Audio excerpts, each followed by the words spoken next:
Hello everybody, welcome to this lecture on Shakespeare's The Tempest. Mystery play, colonial drama, philosophy. This is a three-part lecture. First, we'll introduce The Tempest and its main characters and take a look at the action in Act 1. Then we'll investigate magical philosophy and mystery traditions this play has been thought to evoke in the scholarship. Next, we'll look at anti-colonial readings of the play. And lastly, we'll look to the reception of The Tempest in philosophy. The Tempest is a very unusual play. It was written around 1610 and performed twice for King James I in 1611 and 1613, although it may or may not have been in the lineup those seasons and others at the Globe.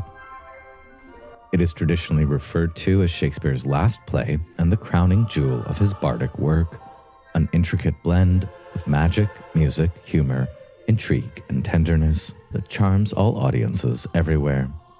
We know Shakespeare collaborated with the younger poet John Fletcher on new plays and revised old ones for a few years before going into retirement at his Stratford estate, and this has generally been interpreted as the old master breaking in the younger, but has sometimes been said to reflect a decline in Shakespeare's creative powers. See Gary Taylor's surprising take in Shakespeare's Midlife Crisis. The play was published in print only in the first folio of 1623, 7 years after his death, and there as the first play, which has given rise to much speculation about it as Shakespeare's swan song, or Orpheus song, swans being identified with Orpheus or Apollo, and Prospero very much playing the part of an Orphic bard who quells nature, all of which has led to the identification of Shakespeare himself with his character of Prospero. As is often remarked, the play does not fit very well into the three generic groupings of comedies, histories, and tragedies. This is likely our modern sense of genre talking. Its otherworldliness and romance themes and relatively happy ending make it a lot like the earlier A Midsummer's Night Dream, which was also first staged at court, then to Queen Elizabeth, and which also provides dramatic celebration of weddings going on at court. Together, The Tempest and A Midsummer's Night Dream are central plays for Goethe's Faust, as we'll see in coming weeks. The Tempest is a comedy about restitution and romance, but it is also serious work about authority and power, fortune and destiny, and it dramatizes conflicting claims of vengeance versus forgiveness, intrigue, exile, and hope. Modern scholars tend to categorize it as a tragicomedy or a romance or a problem play, and it has often been read as a mystery, morality, or wisdom play involving a journey or quest and a summary of the path of initiation. The influence of ancient comedy and continental European commedia dell'arte is also palpable. Francis Yates went so far as to claim that The Tempest is Shakespeare's Rosicrucian manifesto. As to sources behind The Tempest, its greatest source seems to be Shakespeare's own works. Many of the scenes draw from and repurpose aspects of previous plays. But scholars have also discovered and hotly debated a wide variety of classical and modern sources that Shakespeare brings in through direct paraphrase, plot devices, or more subtly still in manifold allusions to a panoply of texts and traditions.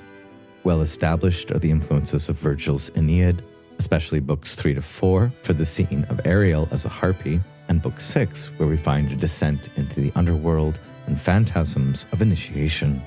Arthur Golding's translation of Ovid's Metamorphosis is important for Prospero's renunciation of magic speech. Montaigne's of Cannibals also appears in the play, and Gonzalo, a character in The Tempest, virtually cites him for the utopian setting of the play, and also well established is William Strachey's account of an English shipwreck and the miraculous survival of the crew in Bermuda, as well as Pigafetti's account of Magellan's travels to Patagonia. There are also echoes of Pico della Mirandola's Renaissance Manifesto, of Agrippa's 3 books of occult philosophy, of the Old Testament, Isaiah being a likely source for Ariel's character, of King James's Demonology, which may account for Prospero's renunciation of magic, as well as ancient to European romances, which of course invariably feature shipwrecks, sorcerers, monsters, and long-deferred marriages between knights and maidens. There are also strong echoes of Marlowe's earlier play, Dr. Faustus, written in 1590, and perhaps some awareness on Shakespeare's part of the likelihood that his character Prospero would be identified by some of his contemporaries with John Dee, the court magician to Elizabeth I, who was later disgraced, a disgrace continuing under James I. Interpretations of the play are legion in the scholarship: romantic, Christian, Freudian, allegorical, alchemical, autobiographical, cultural, materialist, post-colonial, Jungian, etc., etc. And besides the long history of performances and adaptation, the play has had a long afterlife in the visual arts. We'll see some images in this lecture from William Hogarth, Henry Fuseli, Arthur Rackham, and it's also had a long musical reception, such as in Henry Purcell, Michael Tippett, Sibelius, Tchaikovsky, and Michael Nyman, much of which forms the background track to this lecture. Other than Comedy of Errors, The Tempest is Shakespeare's shortest play, and is a rare example of him adhering closely to the Aristotelian unities of time and place. Other than The Tempest itself that opens Scene 1, the plot unfolds on the Enchanted Island in the span of about 4 hours, from 2 p.m. to 6 p.m., roughly the time it would take to perform it with musical interludes. Act 1, Scene 1 begins when a ship carrying King Alonso of Naples, his brother Sebastian, and his son Ferdinand, and the Duke Antonio of Milan, Prospero's brother, Gonzalo, the kind but fuddy-duddy counselor, and other lords are caught in a tempest, one grade up from a storm, possibly a hurricane. The boatswain and master try to save the ship and give orders to the crew, but the ship hits rocks and the passengers, although not mariners, crazed by the spirit Ariel, become castaways. The audience at this point might assume the storm, however theatrically staged, is intended to be natural, although we will soon learn it was created by Prospero's magical art. Act 1, Scene 2 begins when Miranda, the daughter of Prospero, witnesses the wreck from the shore.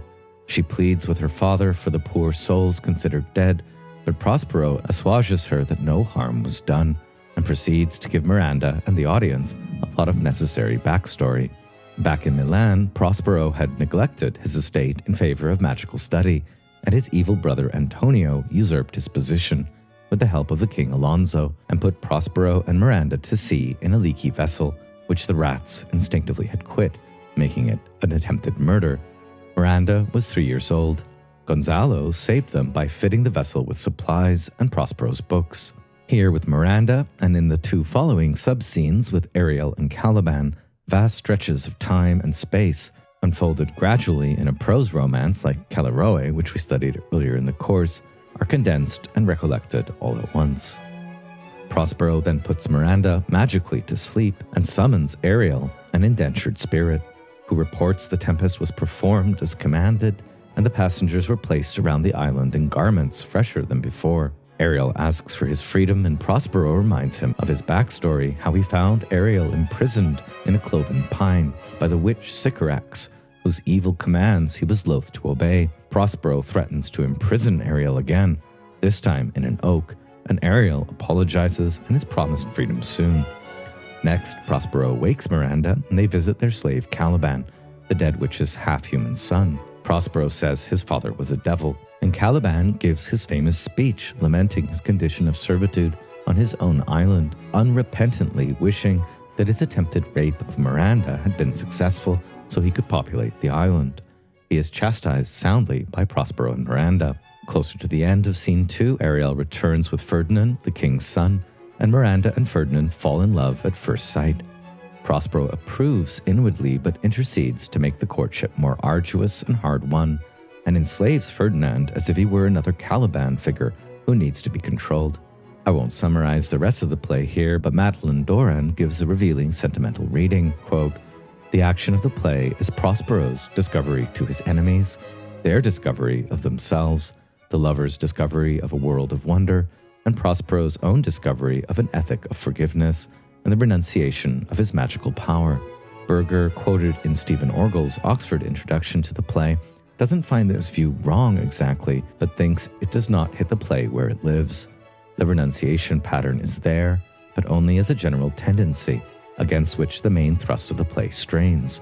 There are too many cues and clues, too many quirky details pointing in other directions, and critics have been able to make renunciation, in this simple form, the central action only by ignoring these details. For Orgel and Berger, by the end of the play, forgiveness is ambiguous at best, and reconciliation cloudy.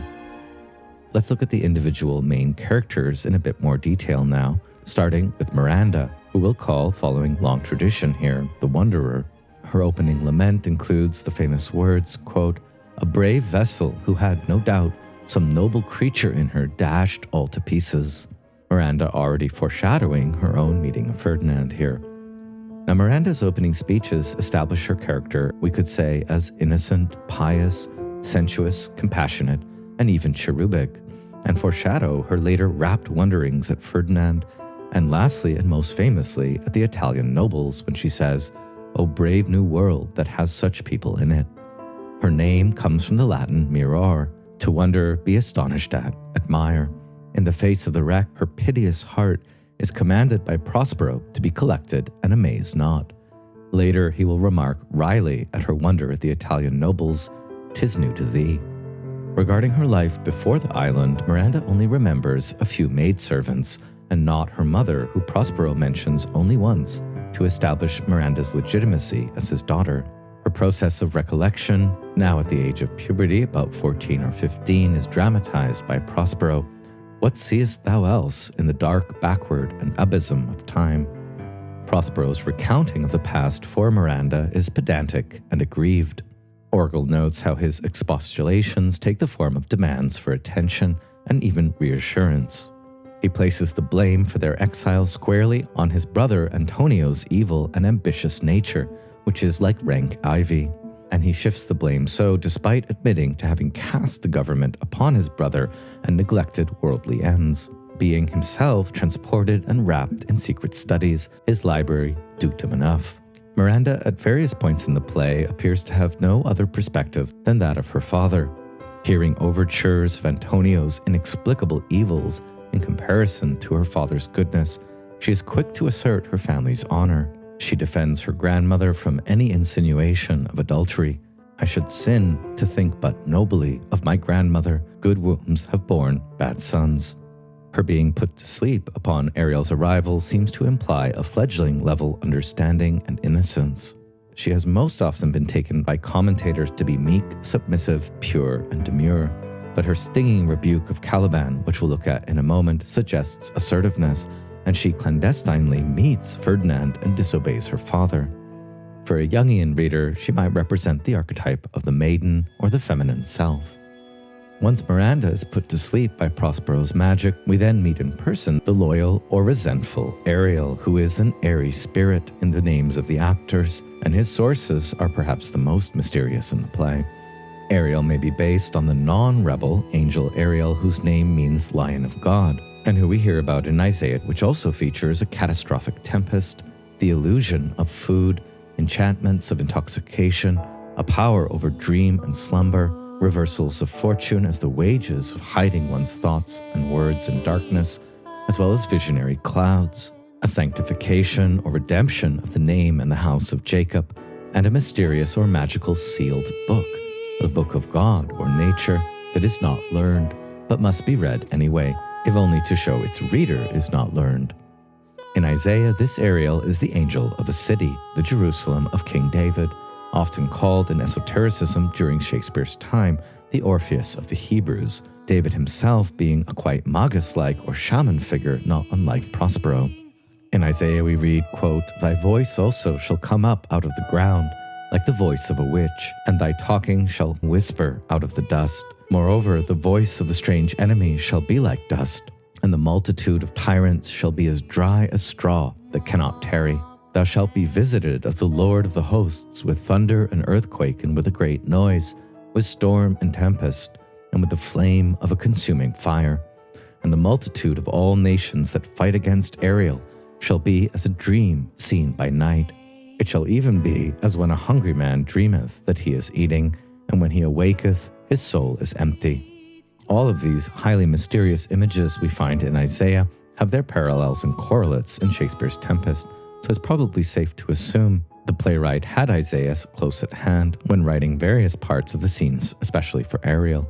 In Jungian terms, he is the archetype of the transcendent function, a mercurial or angelic intelligence, angel meaning literally thought of God, but like Miranda, he might also be considered a feature of Prospero's own anima image. The name Ariel has also traveled by way of a fragment of the Book of Enoch into John Milton's Paradise Lost, where he is there a rebel angel. In the Pistis Sophia, not a text Shakespeare would have known, Christ associates Ariel with smoke and hell, the Jewish Gehenna. The Renaissance occultist Agrippa writes in the early 16th century that Ariel is the name of an angel, sometimes also of a demon, and of a city, whence called Areopolis, where the idol is worshipped. In John Dee, perhaps more familiar to Shakespeare, Ariel is associated with the archangel Uriel or Oriel, also a major angel in the Western Arcana, Ariel being, according to Dee, a quote conglomeration of Anael and Uriel. Trithemius's Steganographia lists Ariel as one of the 28 planetary angels. As we can see, the problem of identifying Ariel within and outside Shakespeare is compounded by syncretism with many angels from the Bible to John Dee, Azael, Azazel, Uriel, Abdael, etc. It is clear from the Tempest that Ariel is an airy spirit in the sense of spiritual ether, not mere air. And he seems to have power over all four elements: water, earth, air, and fire. His biblical name is also clearly a play on Ariel. In Ben Jonson's parody of the Tempest, Ariel is named as Jophiel, and this is important since Jophiel is known in magical circles as the intelligence of Jupiter's sphere. This makes Ariel a bit more like the cosmic intelligence we might associate with Plato's demiurge. All this is a bit too speculative to set out from, however, and in the theatrical context it looks above all like Ariel is an angel of magical poetry, and he is given much of the best poetry in the play, alongside Prospero and Caliban. In Ariel's spiriting of the Tempest, he summons the power of Jove's lightning and Neptune's trident. Jove being Zeus or Jupiter, and Neptune being Poseidon. It is important that these two king pagan gods are also the husband or consort of Juno and Ceres, who will later in the play lead the wedding masque. Ariel is super intelligent and eager to please his master, despite the occasional mean-spirited threat, and he does many useful things unbidden. However, his spiriting can be tricksy, like Quicksilver, which leads to association with Mercury, which is a fiery, although still watery element. And we see this combination of water and fire again in St. Elmo's fire on the sinking ship, and in the foaming brine that is all afire. It is Ariel who above all oversees the quote sea change in the fortune and destiny of every character in the drama, including Prospero, and Ariel traverses hellish, heavenly, and liminal realms and aspects. Prospero twice refers to Ariel as a bird or chick, and he may have association with the phoenix or dove mentioned in the play in the role of a throne angel who sees all. For the most part, he does his spiriting work unseen, except when in disguise. And although Ariel is a servant of Prospero here, it does seem Shakespeare's intention is to paint his character as above all a servant of the good, of love, and of freedom. A bit later, in Act 2, Scene 1, it is Ariel who suggests a possible geographical location for the play in the quote still vexed Bermuths, that is, the Bermudas. But it's not clear this is meant in any other sense than mythically. For example, the Bermudas often being thought as uninhabited Atlantean islands in contemporary authors such as Francis Bacon, islands that are mythically feared as haunted for their dangerous reefs and storms, and which, in the literatures of the time, are often overseen by Jove, Neptune, and Pluto. Now, any reading of Prospero as a beneficent white magician of divine reason is somewhat frustrated when Ariel asks for his liberty at line 247 of Act 1, Scene 2. Prospero's angry reaction here is far from a rational response. He calls Ariel a malignant thing and accuses him of lying and reminds him of his torments under Sycorax. Here Prospero is a bit sadistic and cruel, not unlike Sycorax.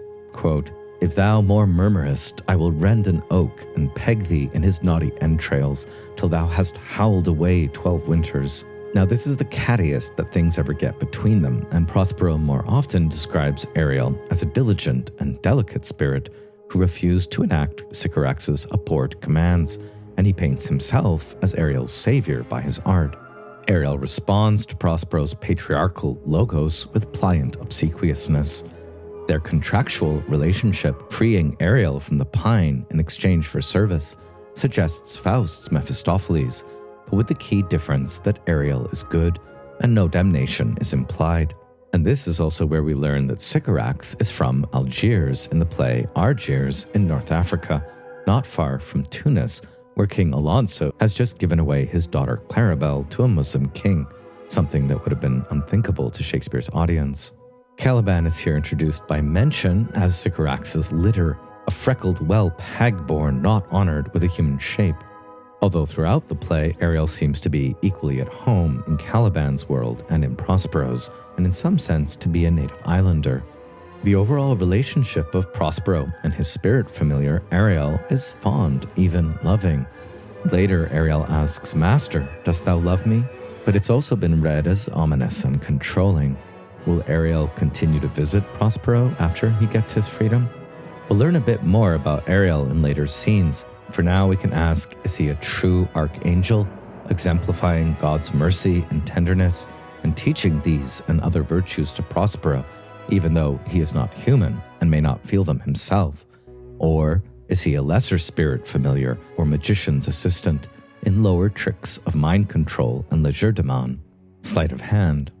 Ariel does seem to be less of a Greco-Roman daimon than a Judeo-Christian spirit. He commands even ancient gods to appearance or their images, and presides in darker and brighter, both musically discordant and harmonic forms, and over the banquet or love feast that demands purification and initiation. As quintessence, Mercury, or Quicksilver, Ariel is playful and humorous, my tricksy spirit. But he is also connected by Shakespeare to Pan or Puck, and to the noble virtues. Prospero's staff represents Ariel's fiery aspect, and his book his watery aspect. Without Ariel, Prospero's own personal power is most faint. So let's now introduce the Caliban character in the play, and the overarching question whenever we discuss Caliban of whether we can simply define him as bestial nature, or if he is in fact a colonial subject. Prospero first describes Caliban, who is a salvage and deformed slave in the dramatis personae, as, quote, "my slave who never yields us kind answer," but admits him as a necessary part of the family.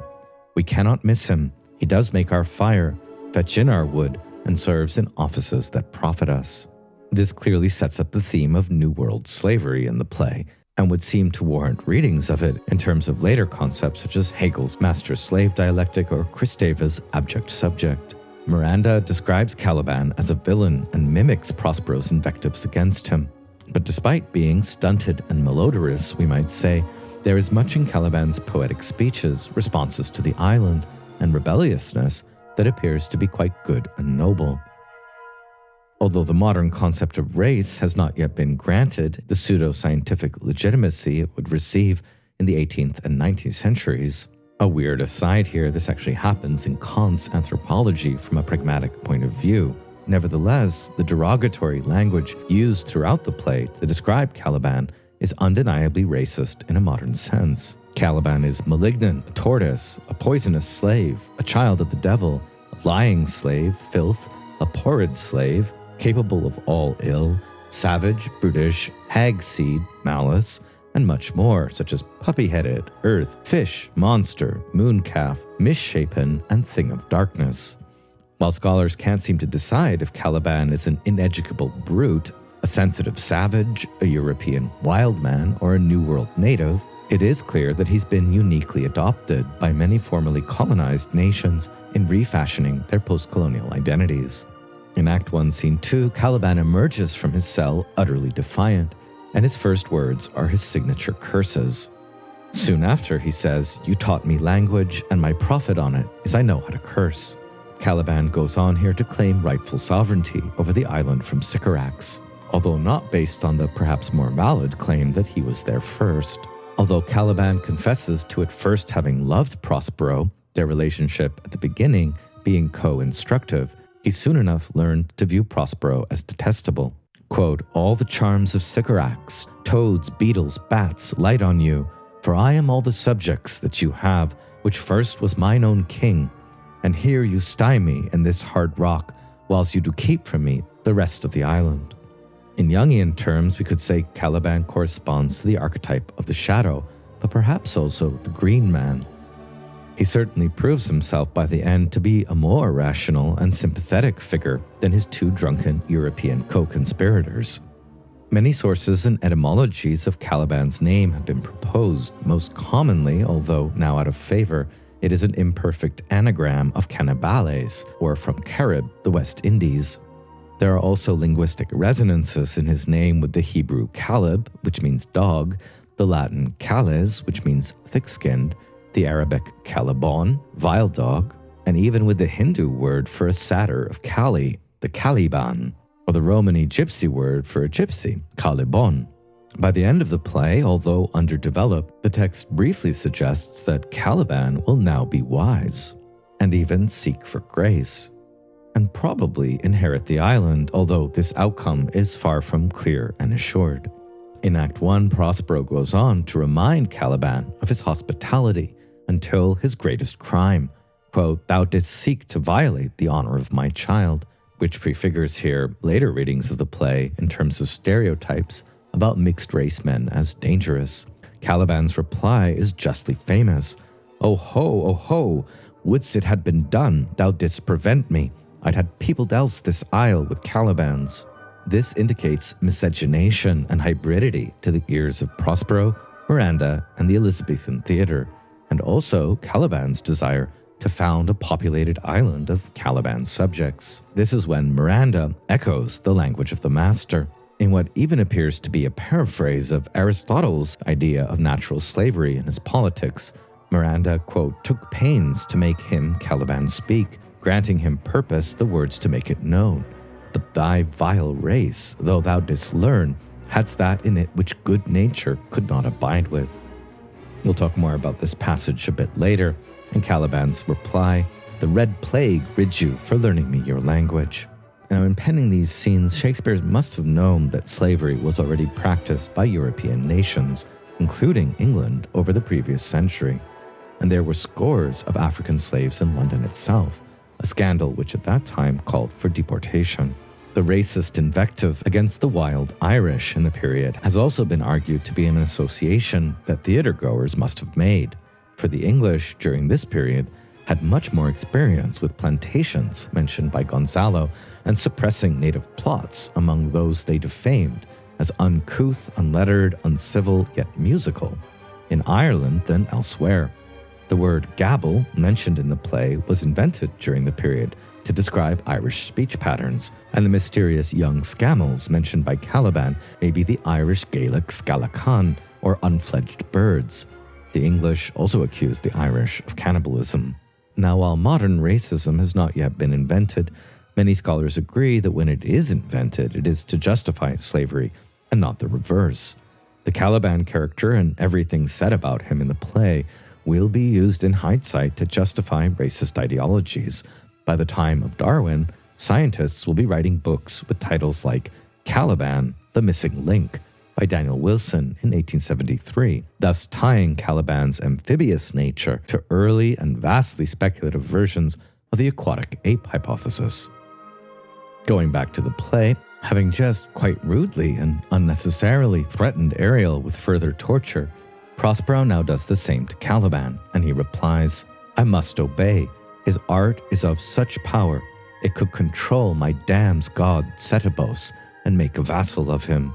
The only known source for Caliban's god, Setebos, is from an account of Magellan's journey to Patagonia, where Setebos is named several times as a local devil, perhaps a word that was used by the natives themselves for Setebos, or perhaps a Europeanization of the name in light of the Egyptian god of evil, Seth.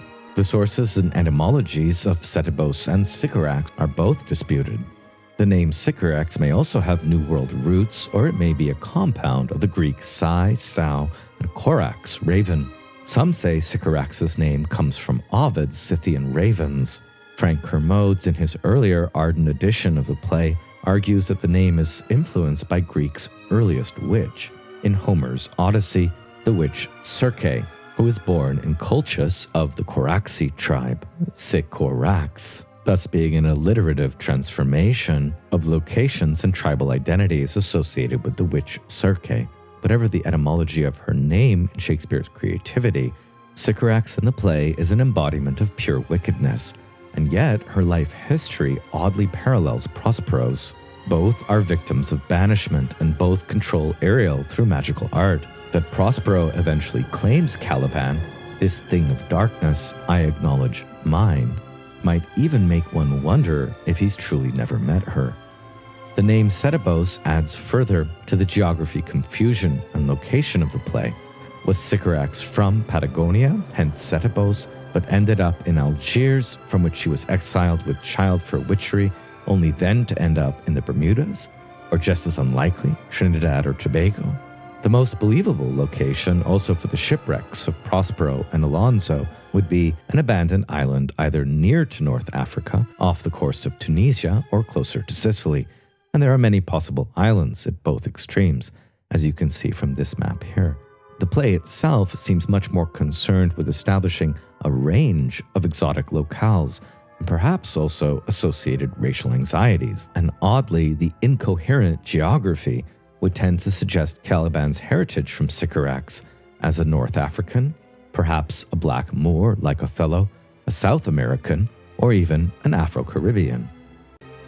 The next major character we're introduced to in Act 1, Scene 2 is Ferdinand, who we'll call, alongside Miranda the Wanderer, the reform of youth. Ferdinand, the son of King Alonso and heir apparent to Naples, since he considers his father to be drowned, is next spirited onto the scene by Ariel, and so begins the first scene in Prospero's arranged marriage for Miranda. Ferdinand's first lines give us a sense of his open-mindedness, quote, "Where should this music be?" Despite hinted at youthful indiscretions, he is a gallant sort or goodly person who listens, wonders, thinks, mourns, loves, seeks, and contemplates beauty, apparently a perfect match for starstruck Miranda. His name is a compound of the German fardi, journey, and nanthe, risk or venture, suggesting his adventurous nature, world daring, and courage. He is the first to bravely jump overboard during the Tempest, his will conquering waves. Ariel sings to him beautifully, if deceitfully, of his drowned father. In one of the most beautiful songs in the play, Full Fathom 5, "Thy father lies, of his bones are coral made. Those are pearls that were his eyes. Nothing of him that doth fade, but doth suffer a sea change into something rich and strange. Sea nymphs hourly ring his knell." You'll find versions of Full Fathom 5 and Where the Beast Sucks reproduced for you at the end of this lecture. At first, Miranda takes Ferdinand for a spirit. What is it, a spirit? Lord, how it looks about. Believe me, sir, it carries a brave form, but 'tis a spirit. I might call him a thing divine, for nothing natural I ever saw so noble. Though arranged by Prospero's art, their romance is wholly natural, sensuously and spiritually. Ferdinand calls Miranda a wonder, which is to say a goddess, recalling a line of Aeneas on seeing Venus, "O dia certe, most sure the goddess," and he's amazed to find that she's a maid who speaks Italian. He undergoes trials, servitude at the hands of Prospero, but emerges victorious, initiated, and transformed, with a perfect bride to boot. Like Miranda, with whom he forms a dyad, Ferdinand is the male archetype of the self, or puer, which is parallel to Prospero's senex, or wise old man. Ferdinand is the promising knight adventurer. Although Miranda cannot imagine any evil dwelling in such a fine temple, Prospero gives him a very hard time, first for calling himself the best of them that speak this speech, that is, heir apparent to Naples, and as if to humble him, he continually checks any inklings of formalism, arrogance, and impertinence, usually excessively. Now, this is the third character in one scene that Prospero somewhat abuses or treats ungently, as Miranda notes. But even so, Ferdinand is swift in declaring his honorable intentions of marriage. "I'll make you Queen of Naples." Prospero, as blocking figure, intercedes. "I must uneasy make, lest too light winning make the prize light," and calls Ferdinand a usurping spy, traitor, and impostor. He threatens Ferdinand with slavery and torture, his third torture threat, and uses his enchantments to paralyze Ferdinand when he draws his sword to defend himself. He points out Miranda's naivete in regards to Ferdinand and admonishes her abusively. "Foolish wench, to the most of men this is a Caliban, and they to him are angels." Mythically, Ferdinand is the knight elect, who must undergo the magical trial and initiatory ordeal that will, eventually, release the maiden that is to be his future bride. He takes stock of his situation clearly, accepts his trial, and steadfastly devotes himself to Miranda. Might I but through my prison once a day behold this maid, all corners else of the earth let liberty make use of, space enough have I in such a prison. Again, Miranda makes excuses for her father's better nature. This is unwanted. Let's turn now to the figure of Prospero himself, who we can call the Magus. Of course, the reader must puzzle out Prospero's detestable or admirable, tetchy or benign, egoistic or altruistic, impatient or wise natures for themselves, since none of the other characters can be considered reliable references, all being under his power. The name comes from Prospero, meaning forward-looking, hopeful, or prosperare, to cause to succeed. In modern English, prosperity. He is the archetype of the integration of the self and often of the senex, or wise old man, although recent scholarship suggests he is no more than 47 years old, Shakespeare's age when he wrote the play, and could be as young as 35. The position of The Tempest as the first play in the folio, and the belief it's Shakespeare's last play or swan song, has created a critical history of canonical readings of Prospero as thinly veiled autobiography. Either Prospero is Shakespeare or King James I, for whom the play is first performed. Neither identification is satisfactory. King James had written the Daemonology in 1597, wherein he avowed the existence of sorcery and denounced it, along with the need to persecute its practitioners. The king would have been watching a play, in other words, about a criminal who fell victim to the assaults of Satan, but who repents and therefore might be forgivable. This suggests a way of reading Prospero's ambiguous relationship to magic and plea for the audience's indulgence or forgiveness as an obligatory mea culpa for the playwright himself. Identifications of Prospero with Shakespeare are harder to dispense with, but are not particularly informative for our understanding of the play. Either we read Prospero as a good guy and white magician and infer the same for Shakespeare, or vice versa. It is certainly tempting to infer from the renunciation of magic scene, involving a mere promise to break his staff and drown his book, a kind of ambiguous valedictory farewell on Shakespeare's own part to the poetical magic of his theatrical art. Critical attitudes towards Prospero have themselves undergone a sea change since the 19th century. Until then, he was almost unanimously seen as a sympathetic character, a noble ruler, a Neoplatonic scientist, a civilizer.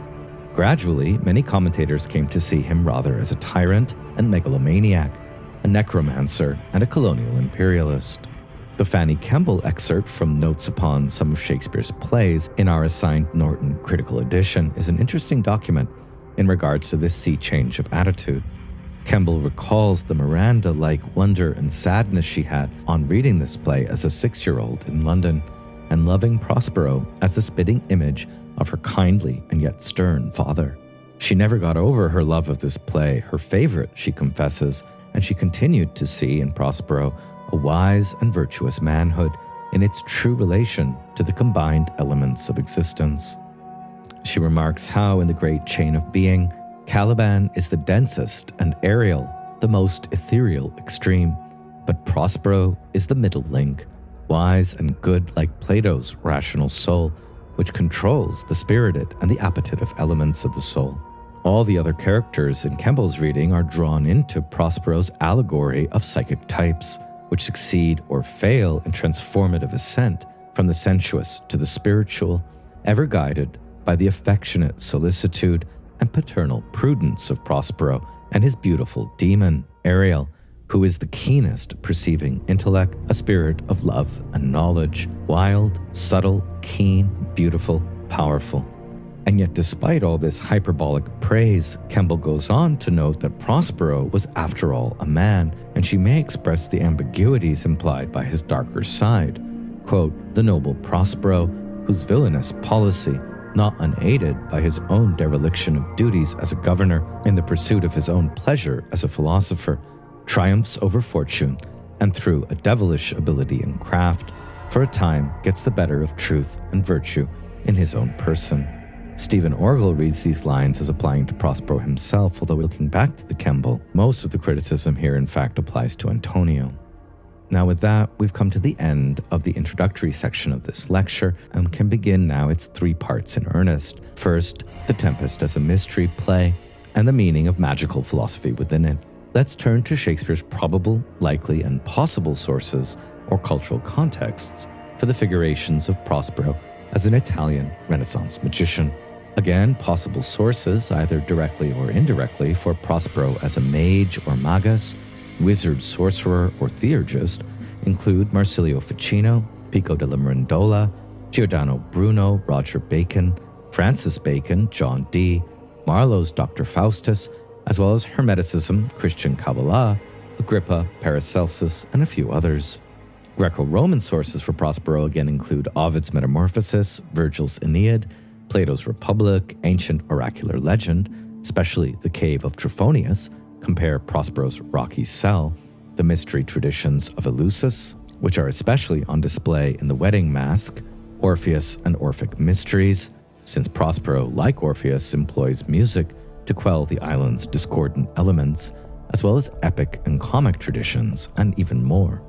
We're going to try in this part of the lecture to say a bit about each of these possible or probable influences, and can begin with Stephen Orgel when he notes in his introduction to the Oxford Tempest that we can indeed read Prospero's magical art as Baconian science and Neoplatonic philosophy, the empirical study of nature, leading to the understanding and control of all its forces.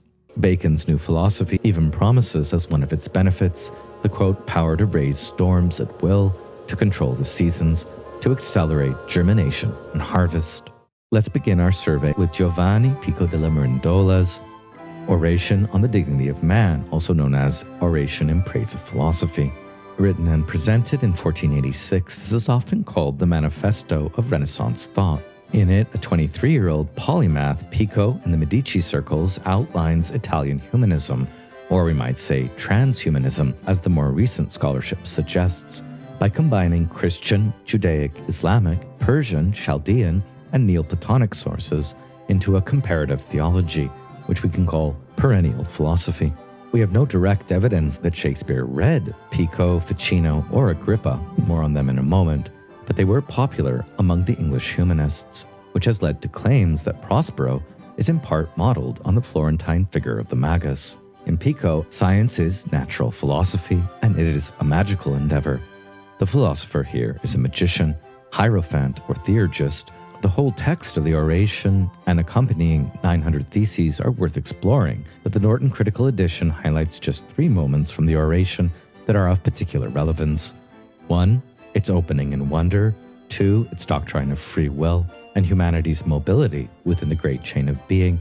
And 3, its separation of natural good or white magic from unnatural evil or black sorcery. Pico begins his oration, "Most venerable fathers, I have read in the records of the Arabians that Abdul the Saracen, on being asked what thing on, so to speak, the world's stage he viewed as most greatly worthy of wonder, answered that he viewed nothing more wonderful than man, and Mercury's a great wonder Asclepius is man, agrees with that opinion. The uncited but constantly present source here is the opening to the second choral ode of Sophocles' Antigone, which we studied earlier in the course. There the Greek term is deinos, which does not exactly mean the wonderful, nor is Prospero exactly wonderful, more like uncanny, powerful, inhabitual, or frightful, the human being as a kind of liminal messenger between upper and lower orders of being, angels and demons, perhaps Ariel and Caliban. Prospero could be said to embody what Pico calls man's sharp-sightedness of the senses, the hunting power of reason, the light of intelligence, the interpreter of nature, and he as well occupies a position in the play between, quote, the standstill of eternity and the flow of time. Prospero's vision of temporality is almost panoptic. His memory controls the past, his Ariel the present, but his relationship to the future is still one of mortal finitude, anxiety, and uncertainty. What Prospero aims for by his magic art and position in the center of the great chain is restitution and reconciliation, primarily through the nuptial bond, which Pico also mentions. In The Tempest, it's the betrothal mask that binds Miranda to Ferdinand, thus harmonizing the worlds within worlds of the drama. Shakespeare does seem to depict Prospero in the middle of the great chain, perhaps a little lower than Ariel, but significantly higher than any other character in the drama. The influence of Pico's evocation of man as the most wondrous and the wondering faculty of man is on constant display in Miranda's attitudes to most everything she encounters and in her most memorable speeches, as well as in many other characters. Pico is relevant for the depiction of Prospero as a theurgical philosopher, highlighting the initiatory dimensions of magical study with its elevated language, and for the idea that human beings use their free will to descend or ascend into lower bestial or higher divine conditions of the soul, much like the characters in The Tempest ascend and descend in response to Prospero's control over the island. More relevant still, and also anthologized in the Norton, is Pico's division of natural from evil magic, and insistence that good magic is wholly compatible with Christian dogma. In the Oration, he writes, "I have proposed theorems about magic, wherein I have signified that magic is twofold. The first sort is put together by the work and authorship of demons, and it is a thing, as God is true, execrable and monstrous. The other sort is, when well explored, nothing but the absolute consummation of the philosophy of nature. When the Greeks mention these, they call the first sort goetian, not dignifying it in any way by the name magic, and they call the second sort by its proper and peculiar name, magian, the perfect and highest wisdom, as it were. Porphyry says that in the language of the Persians, magician means the same thing that interpreter and lover of divine things means in our language. Now there is a great, or rather, fathers, there is a greatest disparity and unlikeness between these arts. Not only the Christian religion, but all laws, every well-ordered state, condemns and curses the first. All wise men, all nations studious of things heavenly and divine, approve and embrace the second. The comparison in Shakespeare's Tempest between Sycorax's sorcery or goetry and Prospero's magian or Christian theurgy is present, even if at several points the distinction is erased. And as we'll see, it's an open question what Shakespeare's ultimate views here are on Pico's distinction of goetry and magia. Francis Yates has argued that the goetic sorcerer versus the magical theurgist is clearly on Shakespeare's mind throughout his representations of Prospero's magic, which itself leans towards what is firm, faithful, and solid, but also threatens to bring about the ignominy and disgrace of the author. We don't need to assume Shakespeare read Pico to make this connection. It was a commonplace to his educated audience and would have been well known to King James I. Francis Yates has even found some evidence that Shakespeare was familiar with another Renaissance Magus, Giordano Bruno, in the Baron character of Love's Labour Lost. Prospero and Renaissance magicians both display a profound preoccupation with significant language which, quote, captures the voices of the gods, and therein discovers imaginative, magical solutions to the world's problems. See Yates's Giordano Bruno and the Hermetic tradition and his earlier, still important book, Majesty and Magic in Shakespeare's last plays, for more on this. Perhaps even more important for Prospero as a magus than Pico's Oration, Carol Berger pointed already in her 1977 article to the possible Marsilio Ficino connections. She points out that Prospero's art compels two things. One, all four natural elements, and perhaps the fifth, the ethereal elements signified by Ariel himself. And two, it controls the bodies and the souls of humans, including phenomena like sleep and waking, motion and emotion, magical visions and imagination of gods and spirits, and even the faculty of reason itself, as when Prospero makes Alonso, Sebastian, and Antonio mad and then restores their senses. Prospero's art, aided by a magic garment, staff, and book, and mediated in its operation by Ariel, works chiefly by singing and playing music, and by staging and enacting spiritual spectacles. It is a spiritual and artistic magic. Quote, in The Tempest, magic and art, especially musical and theatrical art, the art of the musical spectacle, like the masque or opera, are synonymous.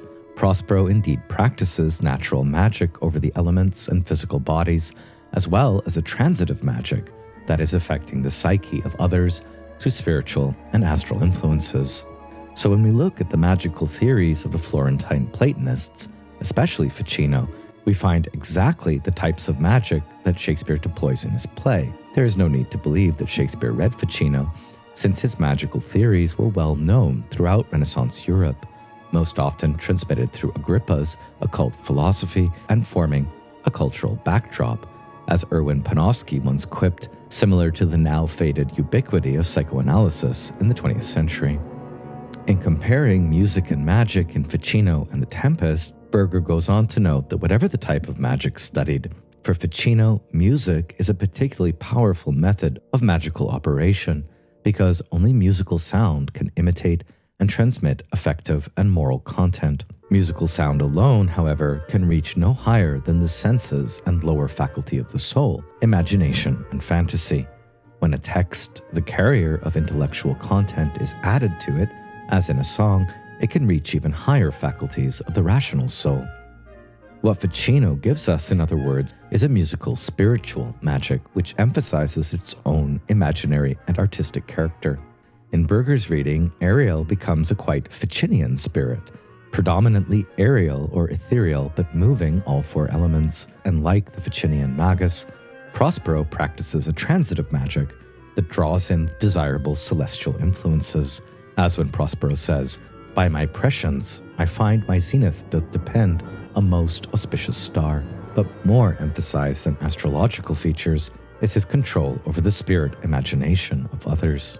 Throughout the play, Prospero's methods of operation are recognizably Ficinian, that is, musical and artistic, and Prospero himself divides his art into at least two branches: heavenly music, as we hear in Act 5, which works on human faculties, and rough magic, which works on elemental nature. In the second to fifth parts of her article, Berger goes on to show how the methods of magical and political power both line up and diverge during the period and in the play. In the popular imagination, a magus has the ability to annihilate the free will of others and to turn reality into illusion, and in this way the supreme magus artist changes politics into a work of art.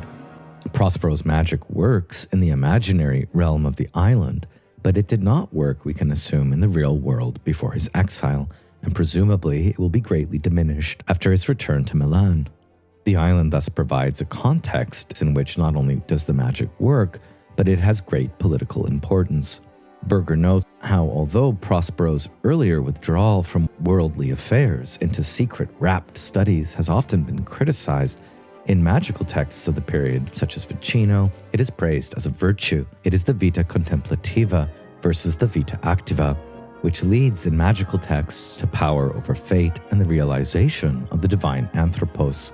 One can read The Tempest as a meditation on political violence and the subsequent attempt to bring about reconciliation, in this case with Alonso, by means of a common and efficacious sacrifice involving the purgation of sin. By the end, The Tempest establishes a very clear distinction between the unreality of the imagination and the reality of the world. The stuff that dreams are made on is technically in the play spirit. Men are not spirits, but like spirits, they melt into nothingness when they die. And so Berger concludes by constructing The Tempest around the figure of the Magus, who is the author and producer of theatrical spectacles. Shakespeare has created what might be labeled as his most consistently meta-theatrical play. Thus it ends poised between despair and hopeful prayer for mercy, this delicate balance revealing the depth of Prospero's humanism. For Berger, what Shakespeare has ultimately done is to subtly undermine the myth of the dignity of the divinely free magus and the myth of the noble savage at the same time. The play is, on this reading, less about magic as such and more about human limitations, man's fallibility, and mortality. This is a sobering and powerful way to read the character of Prospero, although perhaps a bit deflationary. Alongside Pico, Bruno, Roger Bacon, we won't cover here, Francis Bacon, who we'll cover in a minute, as well as Reuchlin, Agrippa, and other mythic or historical magia figures, for example, the English conjurer in Budulf's 1609 travel account, Prospero has very often been read as modeled on the occultist, mathematician, and polymath John Dee, but the evidence is very scanty. Dee was a contemporary of Shakespeare's, and for a time, before falling into disrepute and dying in poverty a year or two before The Tempest was composed, he was a court astrologer to Elizabeth I. He translated Euclid, wrote the hieroglyphic monad, and had an incredibly famous and vast for his time esoteric library until it was burned by his detractors, and he spread Freemasonry and Rosicrucianism in England. According to Yates, Prospero practices mainly a Kabbalistic conjuring form of magic. On the question of Dee's influence, Yates acknowledges the known facts, but speculates pretty heavily that Shakespeare's presentation of a scientific Magus in an extremely favorable light might be a vindication of Dee, a reply to the censure of James. On this reading, the first performances of The Tempest before James I become quite subversive. Shakespeare would have been presenting the Magus as natural philosopher, an overall positive account with just enough hints at magic's diabolical aspects to escape censure himself.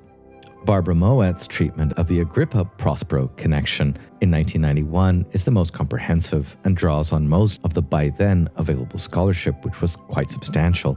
Mowat draws additional connections of Prospero wrapped in secret studies to Agrippa's ceremonial magic, Trithemius, John Dee, and Hermeticism. Mowat underlines the important point that in Prospero's earlier narratives in the play about his magic, he speaks almost entirely in the vein of the Renaissance philosopher Magus. The image given of him here, drawn throughout from the Magus tradition, is sharpened by the contrasting image drawn in the same scene of Sycorax. However, Prospero's later descriptions of his magic in terms of Ovid's figure of Medea, which we'll look at in a moment, have far less to do with blessed Theurgy than with what Agrippa calls cursed and detestable fooleries, grimoire, enchantment, and wizardry, and such braggarts as Dr. Faustus. These ambiguities, if not contradictions, can be reconciled for Mowat only when we recognize that theatrically, the line separating the wizard from the enchanter is not a rigid one. Prospero has the guilty conscience of the conjurer-sorcerer, like Faustus, a maker of spectacles with a beating mind, and of commedia dell'arte wizards, but he also embodies the hermetic higher forms of invisible life which link man to the demiurge. For Mowat, Prospero's contract with Ariel resembles that of Faustus and Mephistopheles, but adds something more. Ariel is not merely a Greco-Roman daimon, but a Christian spirit. On this reading, Prospero becomes both divine theurgist and juggler, which is Reginald Scott's term for the Houdini-type illusionist who operates through sleight of hand or legerdemain. As Agrippa says about these illusionists, quote, "The magicians do show us vain visions, and with juggling casts they do play many miracles and cause dreams, which thing is not so much done by the Giotical enchantments." Performing magicians of the kind described by Agrippa were familiar figures in Elizabethan and Jacobean England.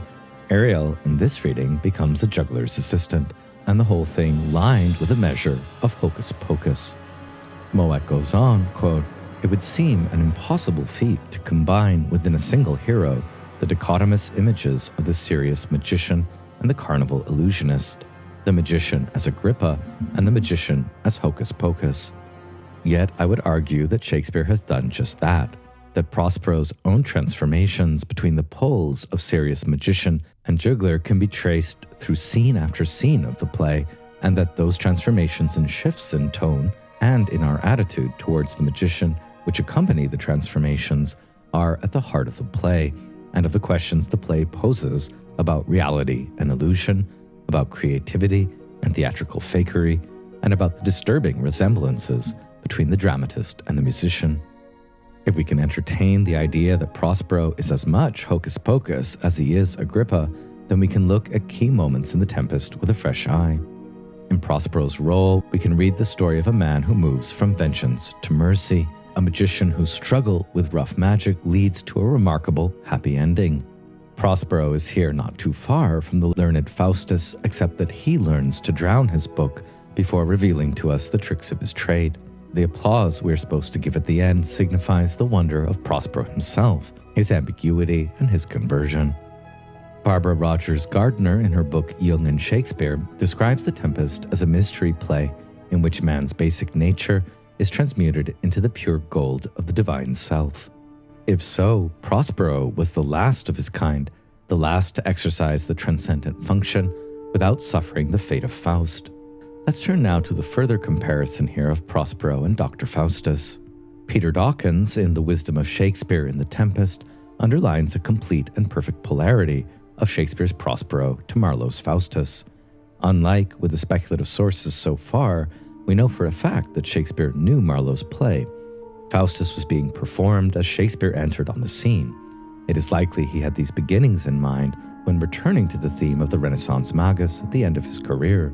Dr. Faustus, based on an English translation of the German Faust book, is about a famed and learned man who allies himself with the forces and demons of evil in order to acquire perfect knowledge and experience for selfish ends. Faustus rejects mercy, is debased, and eventually claimed by the jaws of hell. Prospero, at first glance, can be read as the exact opposite, a famed and learned man who allies himself with the forces and spirit of good in order to bring about virtue, justice, mercy, forgiveness, hope, and homecoming, not only for himself and for his daughter, versus Dr. Faustus, who is childless, but also for his Milan. Both figures make contracts with spirit familiars for near omnipotent powers, and both speak of renouncing their books, Prospero by drowning and Faustus by burning. Both ask for forgiveness at some point, but unlike Faustus, Prospero has not sold his soul to the devil and is not damned. Dawkins reads the entire Shakespeare cycle, from its breakout year in 1593 to 1611, as an indirect response to Marlowe. The fall of man in Dr. Faustus has been replaced by the resurrection of man, descent into Faustian bargains and torments, replaced by harmony after tempests and a final homecoming. Although they are a bit less scholarly, the more Christian, spiritual, if not slightly New Age books by Peter Dawkins and Barbara Rogers Gardner are worth looking into just a bit further. In the introduction to his series on Shakespeare, we read in Dawkins that the works of Shakespeare declare him to be one of the greatest, if not the greatest, of the Neoplatonists. His plays are suffused with Renaissance Neoplatonism. To understand this is to understand Shakespeare. And there's probably some truth to this claim. To give just one example, Apuleius's decisively Platonist work, The Golden Ass, is a constant source for Shakespeare, especially the character Bottom the Weaver in A Midsummer's Night Dream.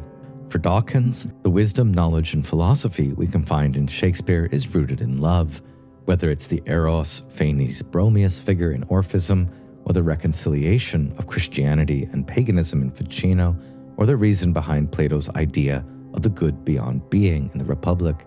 Shakespeare's knowledge of the Bible was also deep and extensive, and it's visible throughout his plays. Not for nothing, Dawkins writes, it would seem, was an Englishman urged to possess a copy of both the Bible and Shakespeare's plays, and to carry them with him when traveling. The goddess of Shakespeare's namesake, Shakespeare, spear shaker, is Pallas Athena, the delicate Roman Minerva, secretly lurking beneath the mask of pleasure, as we hear in Richard Bury in the 15th century. On this narrative, Shakespeare's work helps us create a garden in our souls in which the owl of Minerva resides and hides. One of Ariel's songs, Where the Bee Sucks, indeed alludes to this owl. There's a lot in Dawkins' Tempest that's worth exploring here, at least if you can get over the somewhat sanctimonious avowed Christianity throughout the work. Gardner's Jungian approach to The Tempest also points to its status as a modern mystery play, in which the soul, our imaginative side, unites with spirit, the dazzling intellect. Prospero's touchiness is explained here by the dramatic tension between old Platonic idealism and an emerging empirical worldview. Prospero shifts from library to liberation, from books to practical statesmanship, and this implies an initiatory encounter with death and an exile coming home to consummate a marriage of opposites. The myth of the New World was a major source for The Tempest, alongside the Hermeticism and esoteric initiation rites of both the classical and the Christian past. Both these readings tend to veer in the direction of mystical Christianity, reconciled with pagan antiquity, and there's a lot of interesting observations to mine from both. So not being able to come to any very solid scholarly conclusions about Shakespeare's sources in modern Renaissance magical traditions, but many fruitful possibilities, let's look now to Shakespeare's classical sources, which are a bit easier to establish and argue for, especially since Shakespeare seems to virtually paraphrase a few of them. First, Ovid's Medea is a definite source for Prospero's rough magic. Our Norton edition includes this speech by Medea, an ancient Greek enchantress sorceress, from Ovid's Metamorphosis, which Shakespeare had at hand in Arthur Golding's translation and in the original Latin when composing Prospero's renunciation soliloquy in Act 5, Scene 1. This speech is often taken as proof positive that Prospero's benign magic cannot be fully separated from Sycorax's sorcery. However, as Mowat points out, this speech of abjuration, with its dismissal of magic, its promise to destroy both staff and book, is not the enchanter's, who tends to remain proud of their powers, disappearing, like Ovid's Medea, in a cloud as dark as the music chanted in her spells. The parallels are nevertheless worth exploring.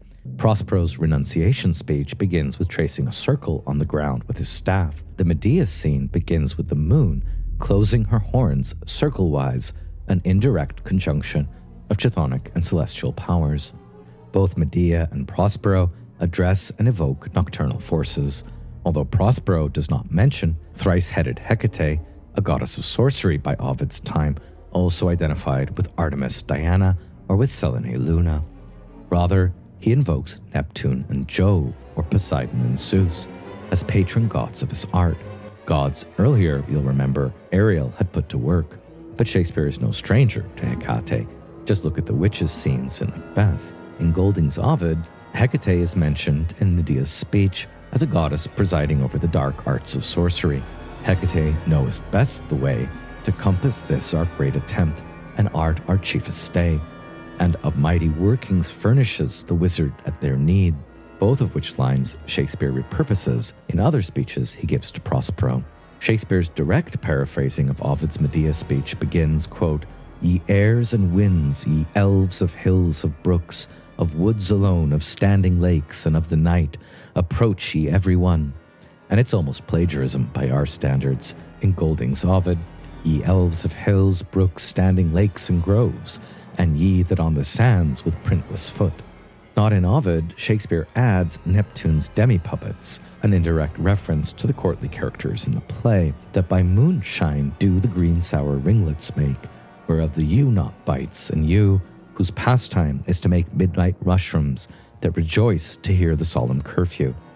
And this has led many a psychedelic interpreter to wonder whether this could be a Shakespearean allusion to some kind of magic psilocybin mushroom use. Both Medea and Prospero's speeches claim mastery through potent magical art over the more sinister, violent, and nocturnal dimensions of nature. It should be said, Prospero's magic is here beyond moon darkening, in that it even bedims the noontide sun, that is, in an eclipse, and this forms the opposite esoteric image to the Pythagorean midnight sun. Prospero's claim of necromancy, "Graves at my command have waked their sleepers oped and let them forth," is also taken from Ovid, where we hear, "I call up dead men from their graves." Medea's claim of making the Colchis dragons sleep so that Jason can retrieve the golden fleece also reminds of Prospero's power through Ariel, like Mercury Hecate, of putting to sleep and waking, and visiting dreamers with phantasms. There are also many tempests in our various Argonauticas, which are worth exploring here.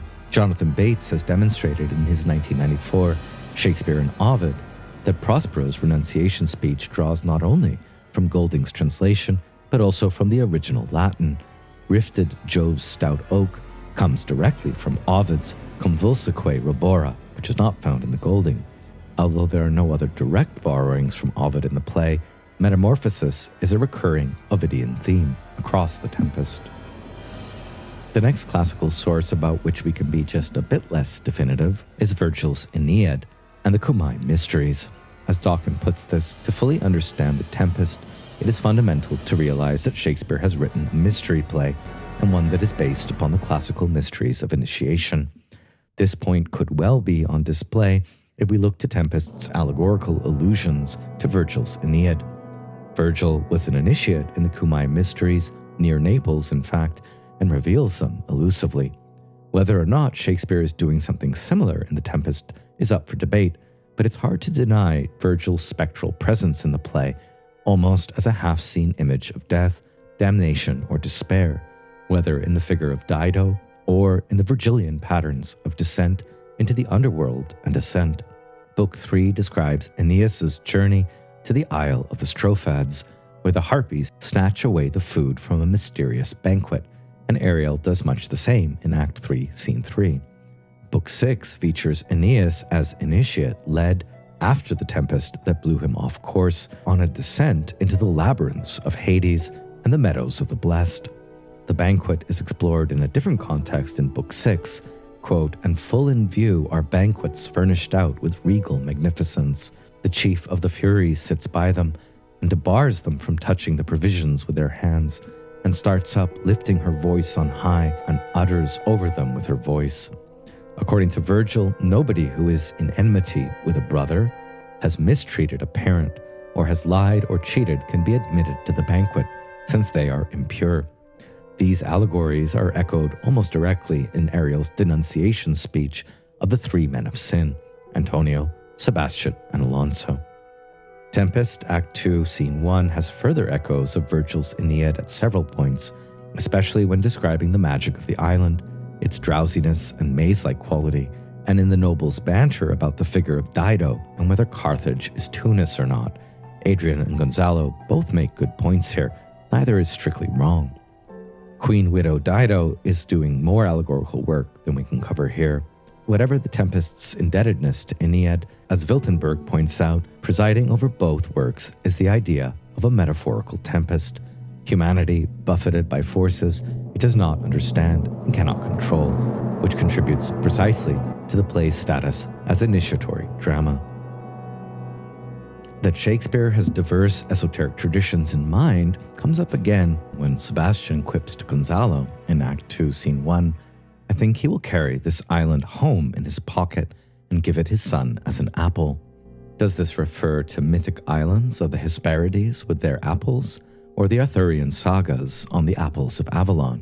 The references across the play to paradise are Edenic, and so are the references to greening nature on the enchanted island, from the Latin viriditas, greening as truth, veritas. Sebastian also says, "Now I will believe that there are unicorns, that in Arabia there is one tree, the phoenix's throne, one phoenix at this hour reigning there." But where is this from, the 1001 Nights or some other more esoteric sources? The traditions Shakespeare evokes are certainly legion. Worthy of mention as a text he may have influenced, however, is André's Chemische Hochzeit Christiana Rosenkreuz, written in 1604 and published in 1616. This work starts with a tempest and concludes with ships sailing safely away after instruction and alchemical initiation.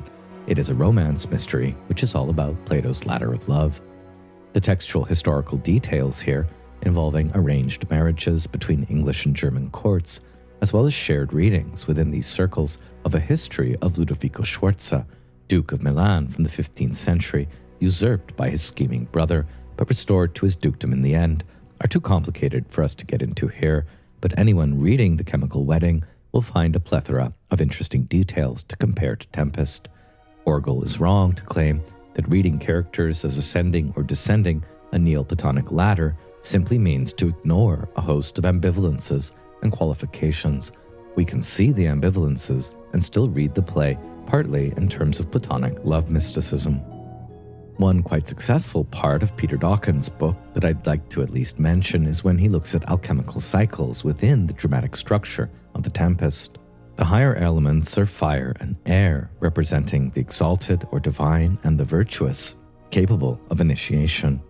Ferdinand and Miranda begin on this alchemical reading, closer to the air, to Ariel, and to virtue, and they go through alchemical cycles of their own. First, the shipwreck in which Ferdinand swims to shore, then Ferdinand on the island, led by Ariel, being the phase of earth. Then Ferdinand and Miranda meeting, falling in love, and Ferdinand being tested and betrothed, being the phase of water. Ferdinand and Miranda watching the mask and entering Prospero's cell being the phase of air, and both of them playing chess in Prospero's cell at the very end and reunited with all being a phase of fire. Prospero in this reading is all fire, exalted from beginning to end, but also undergoing alchemical phases. As earth, he conjures up tempests and relates history to Miranda. As water, he brings Ferdinand and Miranda together and sanctions their betrothal. As air, he conjures up the mask and remembers Caliban. And as fire, he forgives all and reveals all, reunites with the Milanese company and releases Ariel. In contrast, the spiritually less developed characters in the play never get to alchemical phases of air and fire, but remain in earth and water. The lords start in earth as gross matter that needs to be purified. They're shipwrecked on the island. In their water phase, they are fearful and sorrowful over the loss of Ferdinand. In the air phase, they are drowsy, and some of their company plot to murder Alonso. In a fire phase, they wander through the maze and experience the mysterious banquet. Some of the nobles, at least, undergo two distinct alchemical cycles. In the mundane or water phase, the banquet is snatched away, and they are denounced by Ariel, thus sent back to earth.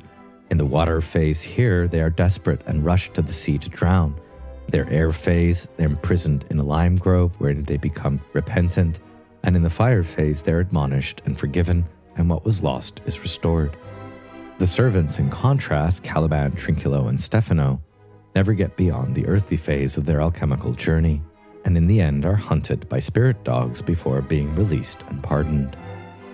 Dawkins also has an interesting chapter showing how the 7 cardinal virtues in Spenser's The Fairy Queen can also be mapped distinctly onto various dramatic structures and phases of the Tempest. But let's turn now to a slightly more accepted scholarly reading of Magic and Love and Faith in the play by John S. Mabane.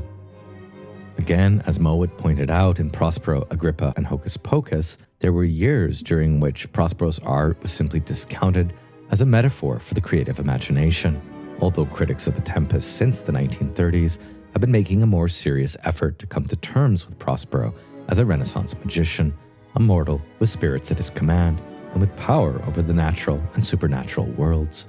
Since the 1960s, renewed interest in the Renaissance occult has produced many fruitful readings, and one of these is Mabane's 1992 book, Renaissance Magic and the Return of the Golden Age, the occult tradition in Marlowe, Johnson, and Shakespeare, which is still a standard study. For Mabane, Prospero, as Magus, reflects Renaissance hopes for the development of humankind's moral, intellectual, and spiritual potential. Prospero is here a Renaissance proto-overman through whom God's will is accomplished. The play also stresses the limitations of Prospero's art. Based on human frailty, the various reconciliations are incomplete.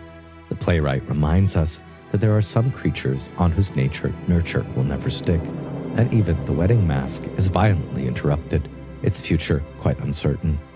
From Mabane, Tempest affirms the importance of the visionary imagination and draws deeply from Pico, Ficino, and Agrippa, but is far from doctrinaire about it. Shakespeare leaves the moral status of the magic of Renaissance occultism ambiguous. Drawing on the recent scholarship, Mabane responds to the deflationary accounts of magic, such as we just studied in Mowat, with an emphasis on Prospero's rational faith.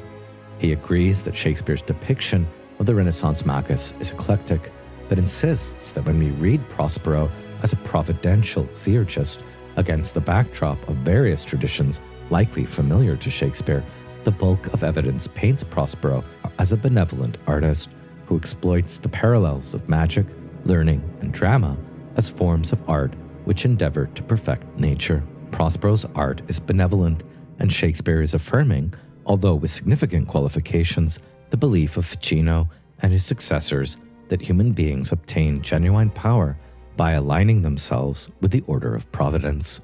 Doubts concerning the benevolence of Prospero's art derive in part from many interpreters' emphasis on the attitudes of orthodox pulpit theologians, rather than on the attitudes of Ficino's Theologia Platonica, Pico's Oration and Conclusion, or Agrippa's occult philosophy, or other works in the tradition that captured Shakespeare's imagination at the time he wrote his last plays.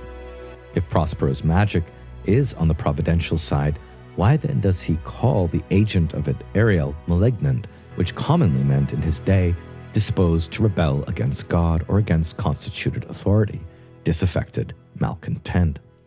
Mabane explains this as a moment of pique and exaggeration on Prospero's part against anything resistant to the magician's orders, which smacks of Sycorax.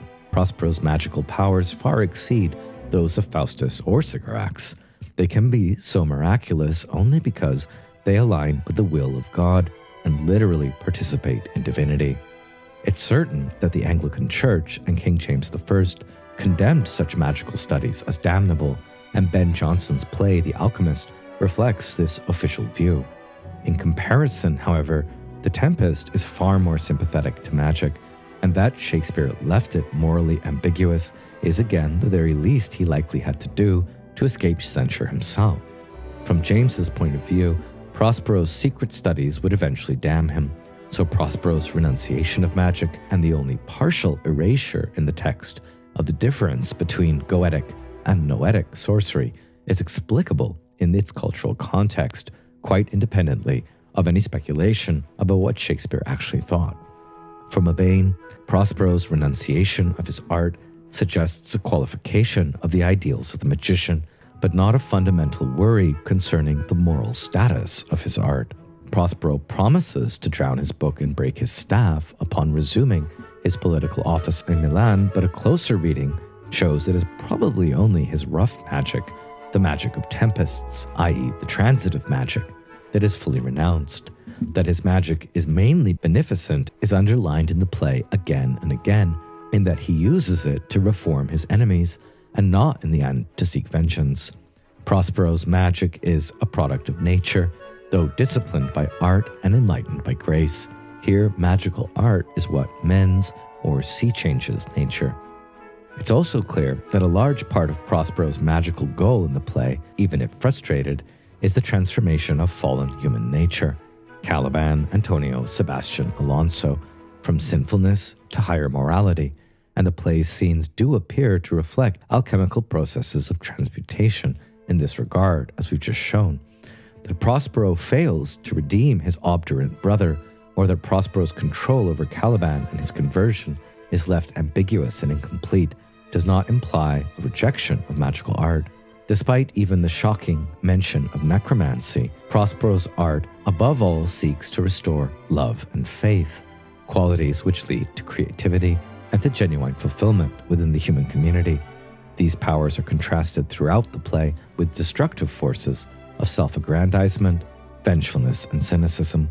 Shakespeare draws a close parallel between the faith which envisions a benevolent order beneath the apparent meaninglessness and disorder of earthly events, and interpersonal faith, an ability to see the potential for goodness as well as evil in human nature.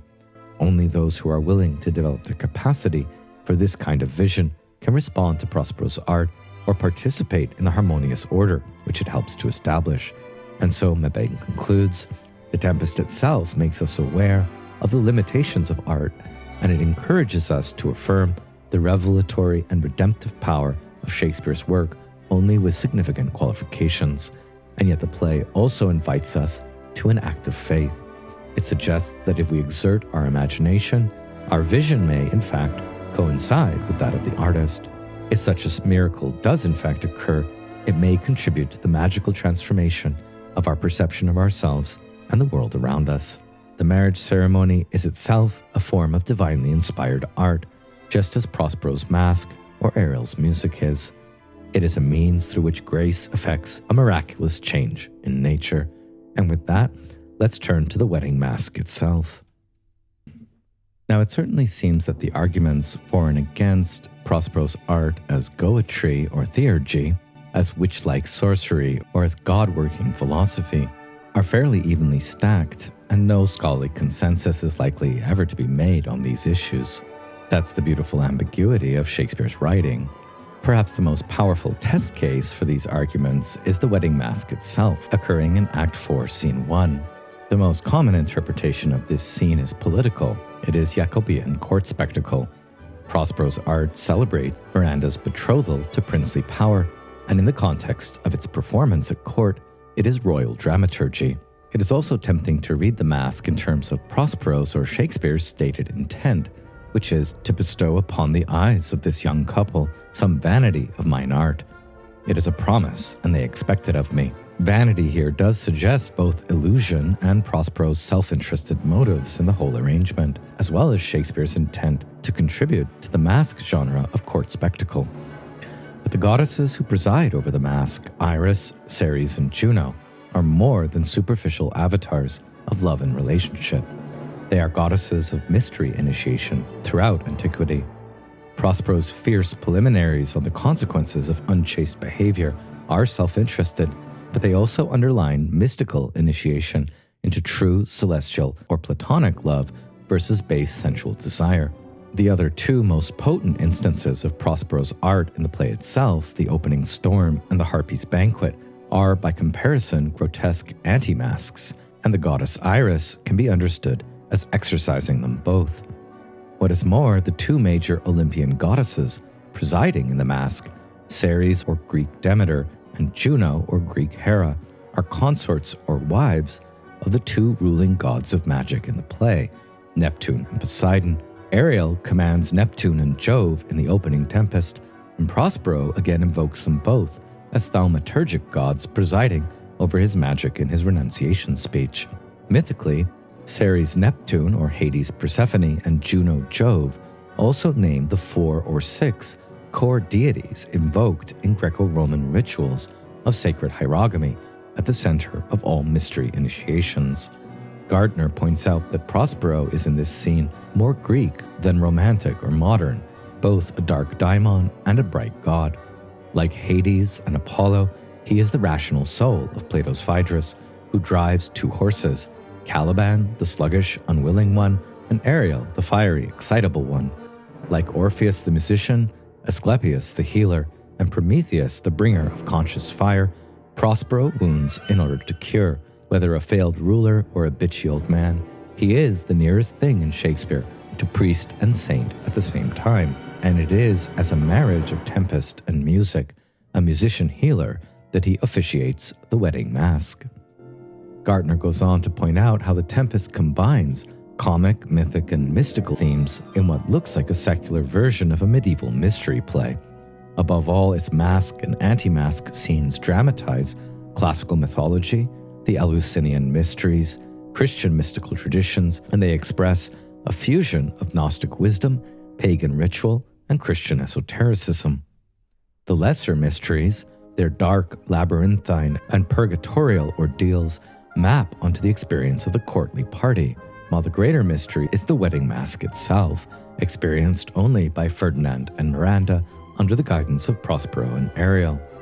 The question we can ask to the audience who witnesses the masque is the same one that Lucian asks to initiates at Eleusis in his downward journey, quote, "You have been through the Eleusinian mysteries.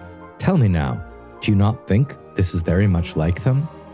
And indeed, the masque itself is very much like a dramatic miniature of initiation at Eleusis. The goddess Iris, whose rainbow in the masque encompasses both biblical and classical resonances, symbolizes divine providence. She is Juno's messenger and the daughter of Thaumas, meaning wonder, and she here brings Ceres and Juno together to bless the couple. Iris even assures Ceres that Venus and Cupid, plotters of the rape of her daughter Proserpine by dusky Dis or Hades, have fled the scene. Ceres is the mother of Proserpine, Persephone. She is the goddess of the fecundity of cultivated earth, that is, agriculture and sacred intuition in the mysteries, and here she brings the blessings of earth, or foison plenty. Juno is the wife of the king of the gods, Jove, and she brings the blessings of the ether, light, and of royal marriage. If Ceres is earth, Juno air, Neptune water, and Jove fire, we have an implicit reference not only to the alchemical elements, but to Empedocles' 4 elements in the divine names he gives them, at least if we substitute Neptune for Hades and Ceres for Nestis Persephone. The functions are, in any case, the same. In Ovid's version of the tale of the abduction of Proserpine, it is Juno who negotiates between Pluto's desire to keep his bride and Ceres' desire to have her returned, a myth that accounts for the seasons of barrenness and fruitfulness. Together, Ceres and Juno resolve the tension implicit in another chthonic-Uranian pairing, that of Caliban and Ariel. Even Stephen Orgel, a generally sober voice about Neoplatonic meanings in the play, agrees that there are two Cupids in the masque, just as there are two Cupids in Apuleius' tale of Amor and Psyche. The first Cupid is the Eros who plots and schemes with sensual Aphrodite, and this one is fled, we hear, but the Eros associated with celestial Aphrodite, and the true bridal festivity is present. Iris's performance then summons the sunburnt sicklemen of August Wary, i.e. the reapers, as well as the nymphs, who are equivalent figures here to the satyrs, Corybanths, and Maenads, that is to the Bacchic Thiosos or troupe, who assist in the mystery initiations at Eleusis, Samothrace, and in Dionysian rites in general. Here the Tempestas, as ordeals of descent and death suffered by the initiate, are reversed into bridal festivities of perennial rebirth in eternal joviality, a whole season of growth, fruition, and harvest encompassed in the masque's brief span. Its eros includes no lust, its natural cycle includes no winter.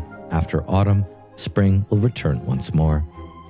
However, Orgel goes on, missing from the revels are violence, lust, death, and above all, a sense of the importance of the moment, of time as a series of crises. This sense has filled the play. Prospero's awareness of the drama of time, his ability to seize the instants, in large measure constitutes the source of his power. But his imaginative creation has made him forgetful of the realities of the world of action. Everything the masque excludes is now impending in the conspiracy of Caliban, Stefano, and Trinculo. Now, I think we should underestimate neither the seriousness of the masque as an internal moment or the greater mysteries, nor the seriousness of the moment of conspiracy that interrupts it. Prospero is, after all, presiding over greater mysteries on an enchanted island on which no fewer than 6 main characters at one time or another seek to do him harm. The fact that the proceedings causes even Prospero to forget the conspiracy for a time attests to its centrality not only as an illusion or vanity, but as a transcendental event. To get a sense of why the masque is so important and just how beautiful this scene is, it's recommended that you open up the link to Peter Greenaway's 1990s film, Prospero's Books. This is a stunning film all around, but its reenactment of the deep spirituality inherent to the masque scene is truly amazing and simply beyond compare. Juno Sings Her Marriage Blessings on You is a song that can very easily get stuck in your head.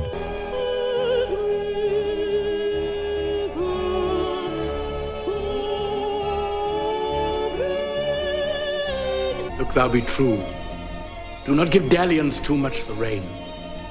The strongest oaths are straw to the fire in the blood. Be more abstemious, or else good night your vow. Hail, many-colored messenger, that ne'er dost disobey the wife of Jupiter. So the last thing I want to point out about the magical influences of Shakespeare's Tempest before moving on to decolonial readings is something that I haven't seen discussed at all in the scholarly literature, which is a possible comparison, not an influence here, between Shakespeare's poetics of the Tempest and Boehm's theology of the turba. The alchemical sense of the term tempest, which Shakespeare may be deploying as a sifting out of impurities from the alembic in order to transform the base matter into gold. And this forms a network of powerful analogies to the psychological dramaturgy of each of the characters, carefully placed around the island and undergoing transformations. Psychologically, a tempest suggests an internal ordeal, furious agitation, commotion, tumult, or uproar. As Shakespeare says in King Lear, "The tempest in my mind doth from my senses take all feeling." Although work on the occult in Shakespeare's Tempest seems to have calmed down since the 90s, perhaps there's simply not much more to say, I've yet to find comparisons of Shakespeare's Tempest to Jacob Boehm's roughly contemporaneous idea, turbulence, the Latin turba. Jacob Boehm, called the Master Shoemaker from Görlitz, was a contemporary of Shakespeare's, a German philosopher, mystic and Lutheran Protestant theologian.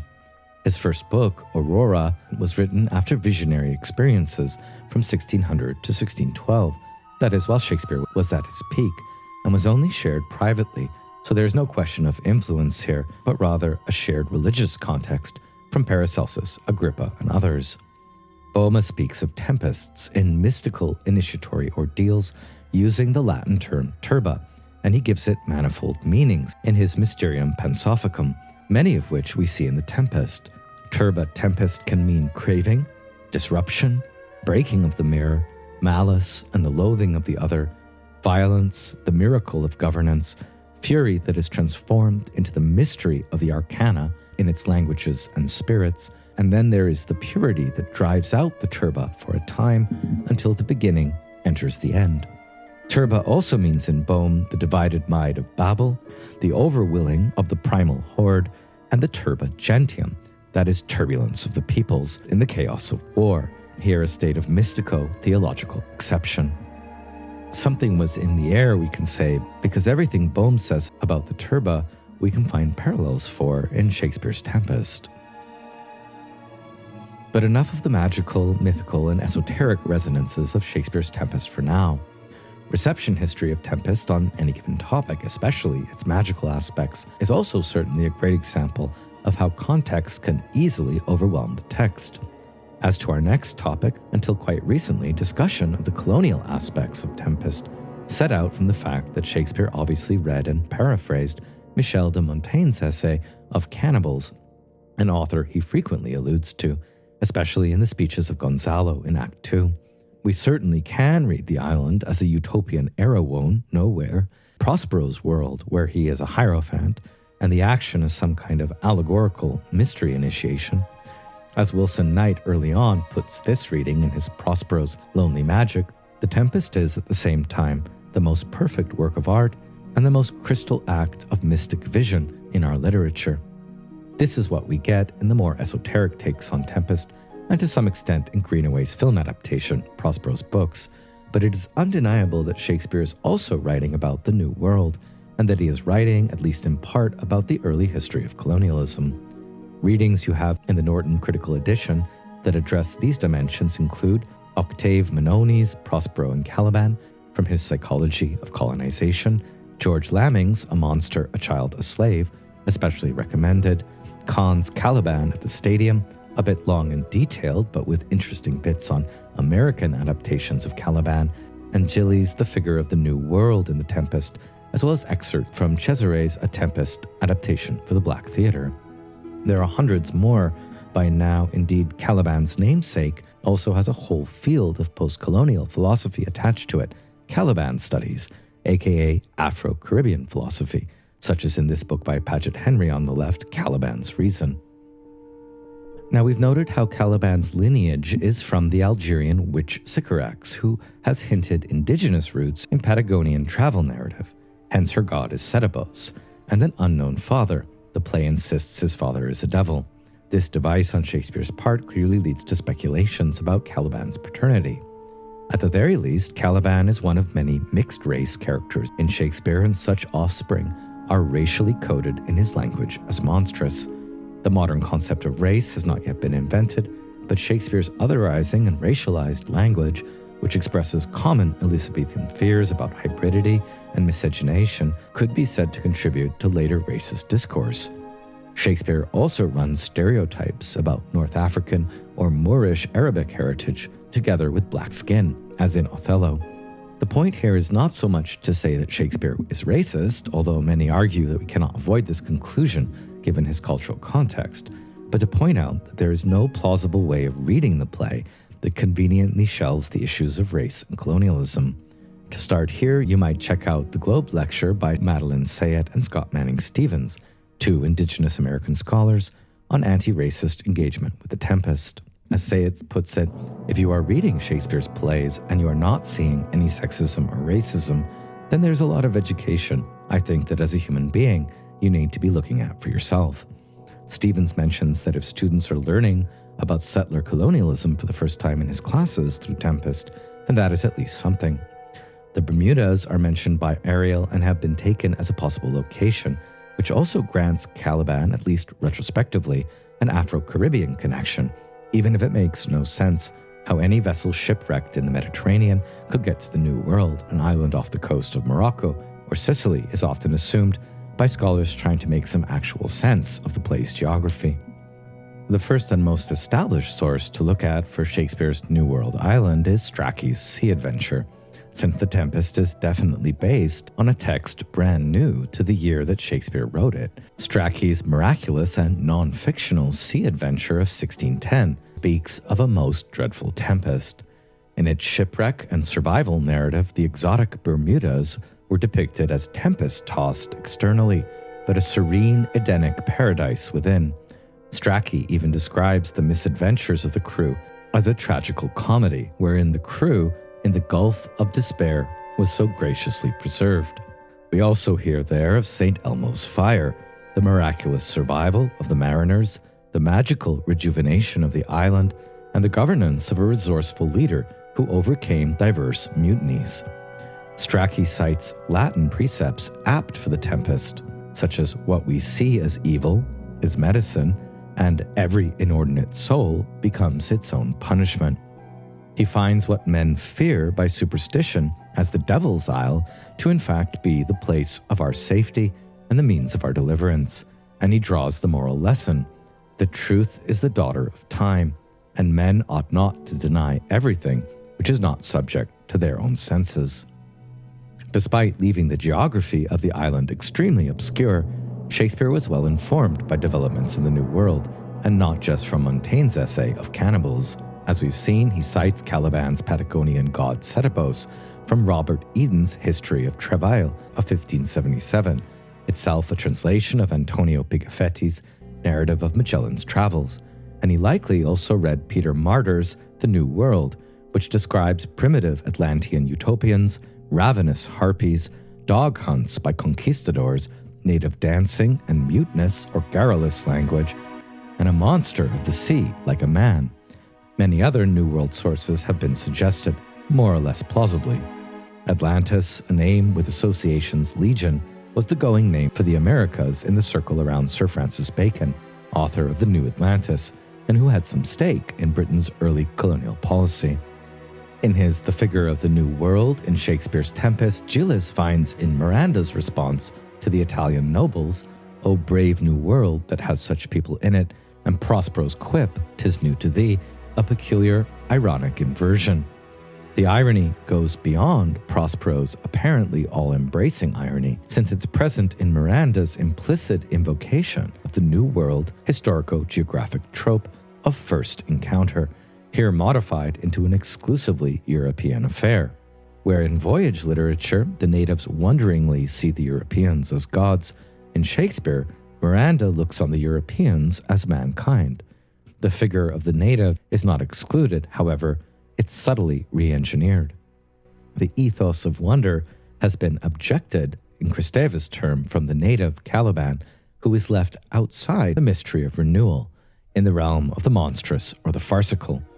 The savage or utopian otherness of the New World and its inhabitants has been buried or occulted in Miranda's Brave New World. Rather than John Smith embracing the beautiful and free Pocahontas, Miranda rejects the deformed slave Caliban and embraces the Europeans. The historical moment of The Tempest, 1610, also coincides closely with a burst of sermons and pamphlets sponsored by the Virginia Company, promoting the colony as an object of messianic national destiny and spiritual renewal. The colony is identified in these documents as, quote, "the plantation of the Church of English Christians," a destiny of conversion and enlightenment rather than the genocide and enslavement it in fact was. Gonzalo imagines himself governing a Golden Age plantation of New World natives. As has been well studied, Gonzalo's speeches paraphrase utopian discourse from New World Indians and their potentially superior social and political institutions, especially More's Utopia and Montaigne's of Cannibals. But we might also want to include here Bartholomew de la Casa's account of the destruction of the Indies. Gilles points out how, cited in The Tempest, the utopian mode becomes old hat and just plain wrong-headed. Their founding proposition, the New World really is different, seemingly disproved by common sense and subsequent contact. For Juglers, Gonzalo's famous speeches are only the beginning of Shakespeare's subtle commentary on contemporary to his day colonial discourses. Most obviously, we see the interactions of Caliban with Trinculo and Stefano. Hard to deny the colonial context there. According to Juglers, throughout the Tempest, everything is measured on a recognizably European scale of values, rather than the usual first encounter interactionism. Caliban is put in the position of a neophyte at the altar of European civilization. Doomed by nature to be unable to assimilate, he becomes an apostate. Caliban's abjectness and Miranda's sublimity and Prospero's fierce benignity are all too overdrawn to be taken symbolically at face value.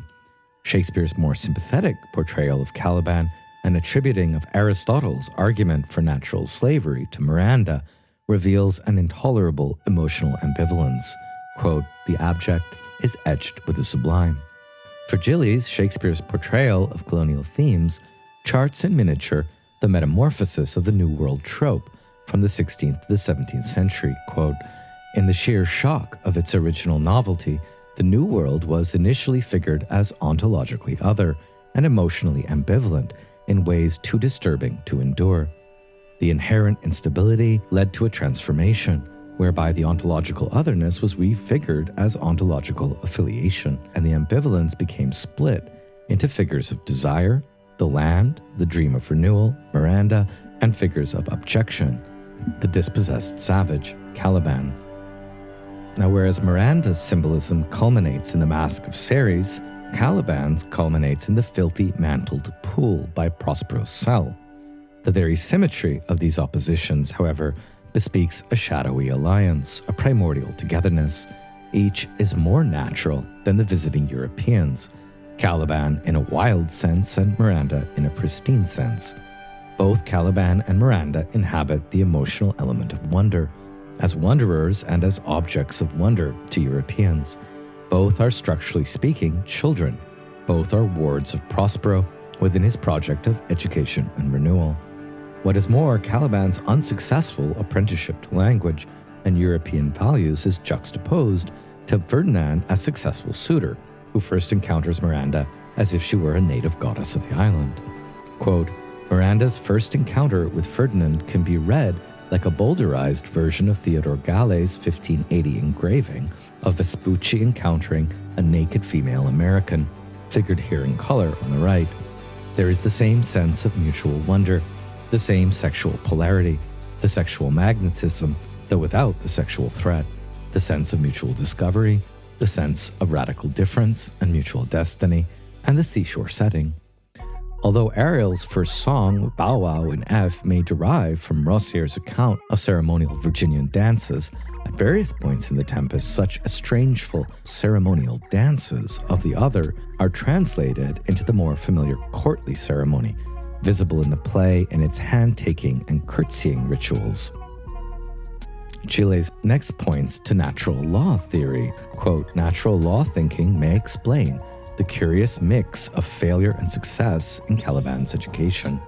Significantly, Caliban's overall failure seems to hinge not on an absence of intellectual ability, but on the absence of any counterpart of natural law in his nature. As Miranda says, 'Thy vile race, though thou didst learn, had that in it which good nature could not abide with.' It is not an accident here that it should be Miranda who pronounces the rationale of Caliban's slavery, nor that this rationale should be modishly Aristotelian. Caliban is a slave by nature. The idea that the native is beyond natural law directly contradicts the root assumption of utopian writing, characteristic of an earlier stage of New World discourse, that the New World peoples were actually closer to natural law than the Europeans were. But if Shakespeare contradicts Montaigne here, he also contradicts the thrust of contemporary Virginian discourse, based as it was on the assumption that the savages were reclaimable for Christ. If Miranda is a natural law uncorrupted by the moral decadence of European civilization, natural law's most sublime and prophetic possibility, as it were, Caliban's sole principle of coherence lies in his abjectness. In the scenes where Caliban names Setebos as his god or kisses the bottle as book while seeking a new master in Stefano, the moral message seems to be more or less that the savage is capable only of a debauched or papist form of Christianity. Conversion thus becomes a farce on the one side and a policy on the other. Most interesting for Gilles, in his exultation of freedom speech, Caliban cries out, "No more dams I'll make for fish," and Sir Sidney Lee has remarked here that this precise description is a literal depiction of the realities of Virginian colonial life. Colonists not only remarked in amazement at the mechanical skills which the natives brought to the construction of their fish dams, but they also noted that the secret of the construction was well kept, thus implying the colonists' dependence on the dams, that is, their dependence on native technology for food. In other words, Caliban, excluded from pure natural law under God, nevertheless possesses technology unmastered by Prospero. The next lines bury the suggestion by depicting Caliban as a forager, and the following extended impressions of Caliban as a fish: smells like a fish, looks like a fish, might be sold as a fish, suppresses what the text also adverts: the Virginian discourse of Indian dams. Gill calls these gestures in the text akin to a repression. In closing, reads the dissolution of the mask and the closing speeches by Prospero as a deliberate aporia, which Prospero's provided explanation and forgetfulness does not fully explain. Prospero's beating mind and distempered visage represents a resurgence of the chaotic imagery of tempestuousness and disordered passion over the hard-won victory of music, harmony, temperance, and re-education. The fate of the New World remains undecided, in suspense, and Caliban's intrusion in the mask could be read as a grounded refusal of the language of vision. These types of readings of the Tempest really got going and came into their own shortly after Octave Manoni's publication of The Psychology of Colonization. Manoni was a French psychoanalyst who spent much of his life in Madagascar and was a follower of Jacques Lacan after his return to France. First titled Psychology of Colonization in 1950, translated into English as Prospero and Caliban in 1956, Manoni's book introduced the Prospero complex as a way of understanding the internalized hostility, resentment, and dependency that colonized peoples face. While Frantz Fanon would later criticize the work for its ignorance of the socioeconomic dimensions of the experience of colonization, Manoni is still anthologized today for his role in kicking off wider discussion on Tempest and colonial paternalism. Some of Manoni's psychoanalytic readings of individual characters can seem a bit forced, dated, and far-fetched. For example, he infantilizes Prospero and his magic as regressive wish fulfillment and places him on the couch, as it were, in perverse and uncharitable ways. Perverse when he claims to discover in Prospero father-daughter incestuous desire, and uncharitable when he reads him as an irrational, neurotic father who suffers from stunted development, quote, a grave lack of sociability combined with a pathological will to dominate. Besides being impatient and almost neurotically touchy, Prospero is narcissistic and almost sadistic. The virtue of Manoni's reading, and by far its more interesting side, is his innovative analysis of the psychology of the colonized Caliban. Here Manoni finds justification of hatred on the grounds of sexual guilt as a typical technique and root of colonial racialism. In Caliban's eager subservience to his new masters, Stefano and Trinculo, which is certainly the most racialized and colonial scene in The Tempest, Manoni finds the best example we have from literature of the dependence complex in its pure state. That Shakespeare inserted this scene into a magical drama that portrays Caliban mainly as a post-Edenic creature, identified allegorically with the baser parts of human nature, attests to his capacity for sublimation. The real Colonial is, however, unable to sublimate in real life what Shakespeare does in literature. He attempts to repress the whole experience, and thus comes to suffer from what Manoni calls the Prospero complex. In attempting to keep his personality and culture unaffected and unchanged by a colonial vocation, the desire of the colonial is continually haunted and fragmented by the desire and condition of the colonized. European culture becomes its own prison, from which even the Colonial longs to escape. At the antipodes, for instance, there is an inevitable shifting of the boundary between latent and manifest personalities. The next anti-colonial reading of the Tempest we find in the Norton Critical Edition that we'll be covering here is George Lamming's A Monster, a Child, a Slave. Lamming was an Afro-Barbadian novelist and professor, and his career was distinguished in both fields. Sartre and Richard Wright both praised his debut novel in 1953 in The Castle of My Skin. His 1960 collection of essays, The Pleasure of Exile, contains his Caribbean reinterpretation of Prospero and Caliban in The Tempest. In Lamming, we get a more sinister Ariel, a spirit of pure and diabolical delight. The fever of madness and desperation visited on the mariners is compared via Ariel's complicity to the transport of slaves from Africa to the Caribbean, which was much more gruesome.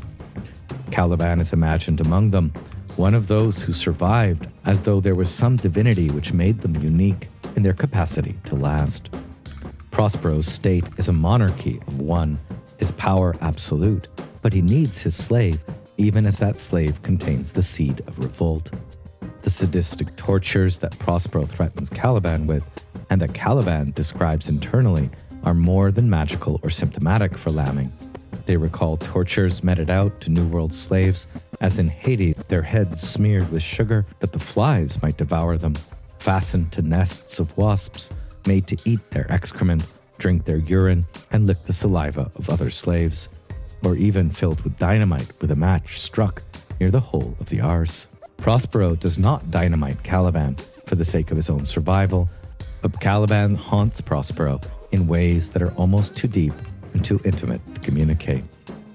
In Lamming, Ariel has been emancipated to the status of a privileged servant, quote, a lackey, the archetypal spy, the embodiment of the perfect and unspeakable secret police. Caliban is a victim of mental torture. It weakens him, and sometimes it seems that his confidence is lost. But the spirit of freedom never deserts him. The rock in which Caliban is stowed is a form of emergency regulation, and his defiance in wishing to people the isle with Calibans is a political intention, as well as an extraordinary way for a slave to speak to his master. Could Prospero have endured the presence and meaning of a brown-skinned grandchild? For Lamming, Miranda's relation to her father is an exemplary case of brainwashing. She sees Caliban and the island almost entirely through Prospero's aged philosopher king eyes, despite her innocence and minor transgressions. Prospero and Caliban are both figures of exile and reversal, ambiguity and paradox. Caliban is an excluded other, deprived of the power to see and know himself, and suffers soul loss, black like the color of his skin. His love of music is a haunting residue of his lost unconscious self, and he is a kind of earthly universal, a child of corrupt nature. Hence his incapacity to see Stefano and Trinculo for what they really are. There is no escape from the prison of Prospero's gift, which is language, and Caliban cannot avoid the colonizing process. Even if Caliban mastered the colonizer's language, he would still be subject to Prospero's archetypal triplicity: the power and fortune of a king, the knowledge and illumination of a priest, and the learning and universality of a philosopher. In fact, Prospero is an imperialist by circumstance, a sadist by disease, and above all, an old man in whom envy and revenge are equally matched. Prospero can't even master his obscene habit of throwing the past in your face, an art of subjugation in which he is unsurpassable. Prospero's language is stacked against Caliban from the start. It is a language game Caliban cannot win. Furthermore, without a language of his own, Caliban at best mimics the expressions of humanity and beauty. His relation to truth and nature are distorted. Du Bois might have remarked that Caliban suffers from double consciousness. His thoughts are divided internally by Prospero and Sycorax, where the real mother and the adoptive father both become figures of the same anger and transgression. Thinking of either of them arouses Caliban to a rage that is almost insane. Caliban has a lot in common with Miranda. Under Prospero, they grew up together in a kind of creative blindness as older and younger siblings from the ages of 3 and 12. Caliban must have taken this child for walks about the island. He probably had to carry her on his back, the way we have seen African servants showing their affection to European children. Between the age of 3 and 5, Miranda must have spent a lot of time playing with Caliban, the way European children, during their parents' absence, monopolize the African servant's rest hour. And like many an African slave child, Miranda has no recollection of her mother, and here Caliban has the advantage. However, by identifying with Sycorax, Caliban loses even his goodwill. It is the goodness in his nature, the original tendency to welcome, which causes all his woes, a mistake he repeats with the scum, Stefano and Trinculo. Caliban is, however, redeemable, as even the play insists on, and he has real and human feelings, and many of them are good and noble. Caliban speaks 9% of the lines in the play, in contrast to Prospero's monomaniacal 30%, but Caliban does speak more than any other supporting character. In the end, he is abandoned on the island, a forgotten slave. The next reading we're going to look at here for anti-colonial readings of the play is Julia Lupton's article, Creature Caliban, which is really fascinating but perhaps a bit more difficult, and will lead us into a transition into the third part of this lecture on the Tempest and philosophy. Julia Lupton seems to be critical of cultural and colonial interpretations of the Tempest. Quote, critical responses to Caliban tend to naturalize his strangeness, either within general humanity or within the smaller worlds defined by race, nation, or culture. Again, we know that Caliban is Algerian from Sycorax, but is he African, Moorish, or Moor? The cannibal rhymes with Hannibal. The play mentions Sidonia Dido, and that Caliban wears a gabardine all suggests Semitic ancestry to Lupton. Caliban lives on an island between Tunis and Naples, and in this he may be a distant cousin of Othello, quote, a young man of North African descent and Punic features who finds himself the unwilling inhabitant of a Mediterranean island newly under Italian control. Lupton wonders about an island near Sicily. It is the play's creative reappropriation by anti-colonial writers that has led to a critical disabling of Caliban's Mediterranean genealogy, that and the Enchanted Island's delightfully Edenic geographical obscurity. Rather than naturalizing Caliban's strangeness, Lupton emphasizes it as his essential feature. Caliban is a, quote, natural wonder in a world of wonders, and a monstrous exception to the human norm. In her view, Caliban's enslavement is not based on race, but on his creatureliness, or in the key concept of Giorgio Agamben's Homo Sacer, Caliban is, quote, bare life, pure vitality, a life held in law by its abandonment. Across Judeo-Christian political theology, the concept of the creature marks a radical separation of creator and creation, and suggests being produced or controlled by an agent, author, master, or tyrant, God or Prospero. Prospero activates this precise sense of the creature in Act 1, Scene 2, New created the creatures that were mine. Caliban's creatureliness has elicited a long line of culturalist readings of his oppression, but in attempting to salvage the particularism of culture, the religious foundation of the play's conceptions are necessarily occluded, reduced, or secularized. Lupton wants to explore these religious foundations in the figure of Caliban. They reach back to Genesis. His heritage being undetermined, Caliban is set adrift between the world of primal creation and the particular worlds defined by culture and nation, exiled to an island to which he is native but not natural. Lupton cites Harry Berger Jr. Caliban stands for the world, a handy and compact symbol of human nature, not as we know it, but as we might have found it at the beginning of time. The beginning of time is for Lupton creation as told in Genesis. Caliban is placed, quote, in the order not of history, but of creation, the pristine landscape of the world's birthday. Like Adam, he is made from earth, but Caliban does not have Adam's capacity to name the things of the created world, the capacity which puts Adam at the head of creation. Nonetheless, with Miranda's and Prospero's instruction, Caliban does become a type of Adam, naming the elements of God's creation in a childlike language. Drawing on Giorgio Agamben's influential theories of sovereign power and bare life, Etienne Balibar's critique of traditional forms of anti-racism as emerging banners for new forms of racism, Franz Rosenzweig's discussion of creation as a category of critical reflection, and Walter Benjamin's critique of theological economy and the state of emergency in the work of Nazi jurist Carl Schmitt, Rabbinic Judaism, such as the medieval Rashi, and many other prominent Shakespeare scholars, Lupton's reading is heady stuff indeed. According to her, when we read The Tempest in terms of the Western political theology of the creature, we, quote, avoid the traps presented by humanist universalizing readings on the one hand and culturalist particularizing readings of the play on the other.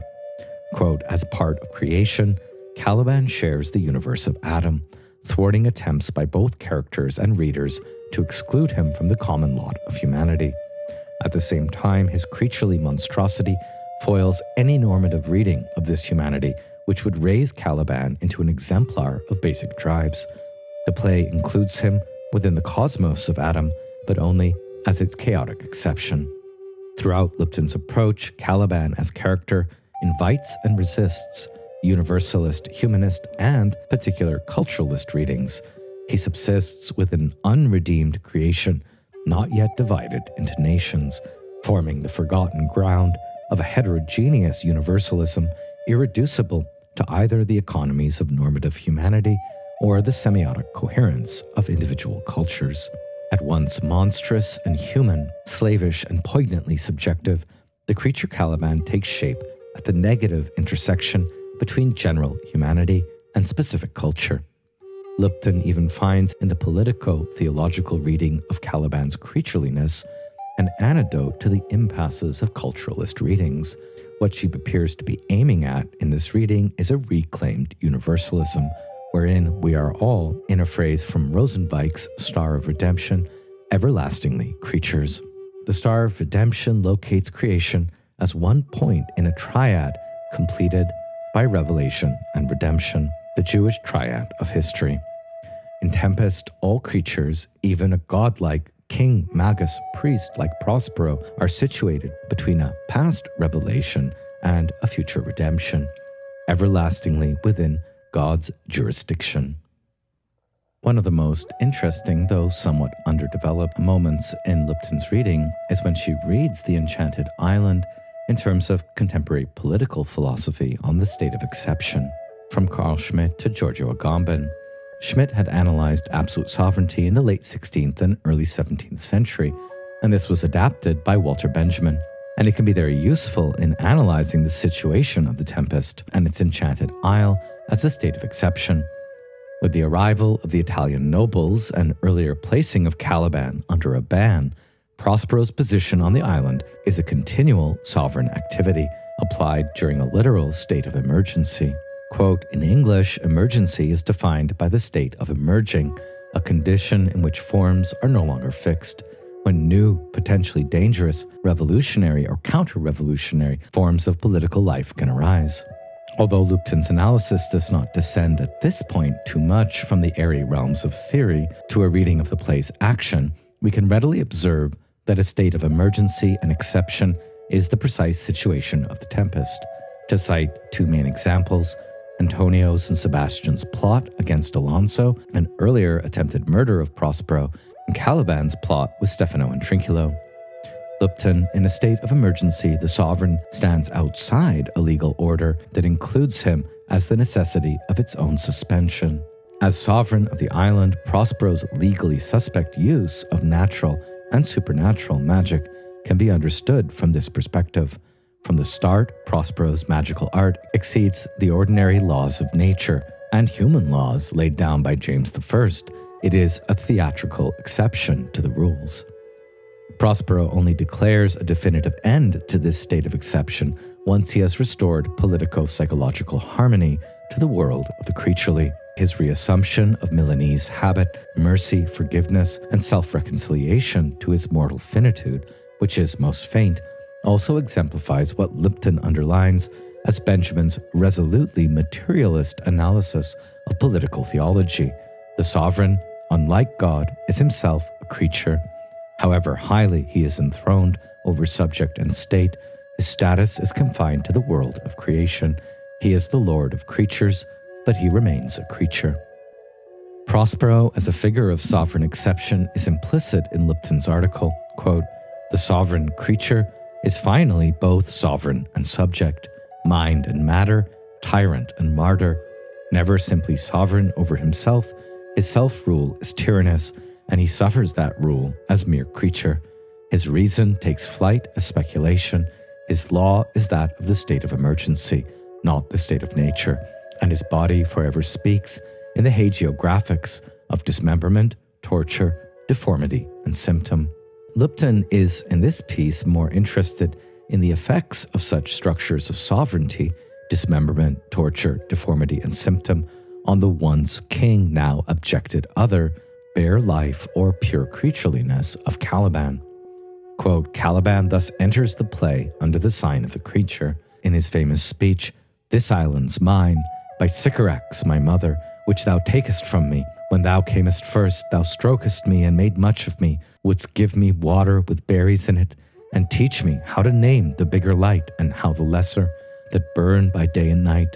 And then I loved thee and showed thee all the qualities of the isle, the fresh springs, brine pits, barren place and fertile. Cursed be I that did so. All the charms of Sycorax, toads, beetles, bats light on you, for I am all the subjects that you had, which first was mine own king, and here you sty me in this hard rock, whilst you do keep from me the rest of the island." As Orgel points out, cited by Lupton, Caliban here cites a language lesson directly from Genesis 1.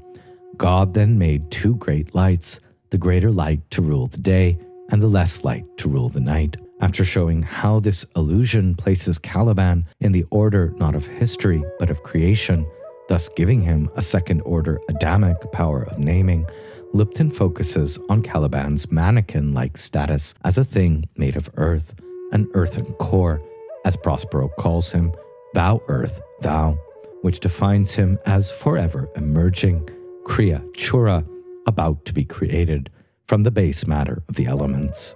Lupton goes on, Caliban is mere creature, a creature separate like Adam from the creator, but unlike Adam, not reflected back to the creator as his image.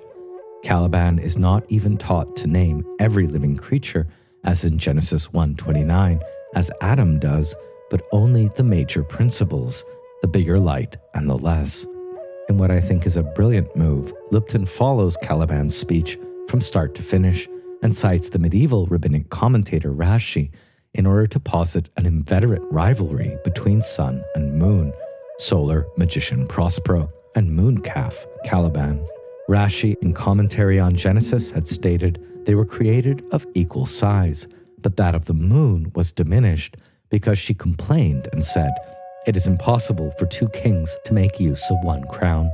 According to Lupton, abhorring inequality, the moon suffers diminishment at the hands of her maker. Sun and moon, Prospero and Caliban, creator and creature, king and subject. The image of the two lights inserts an unequal couple within the apparent innocence of the recollected lesson, an incipient movement towards rivalry and protest that structures the entire speech.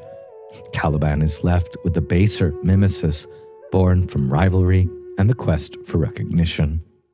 And because of this, Caliban is left with resentment, or Luciferian resentment, a creaturely passion that flares up from the hinge of the hierarchical coupling between sun and moon.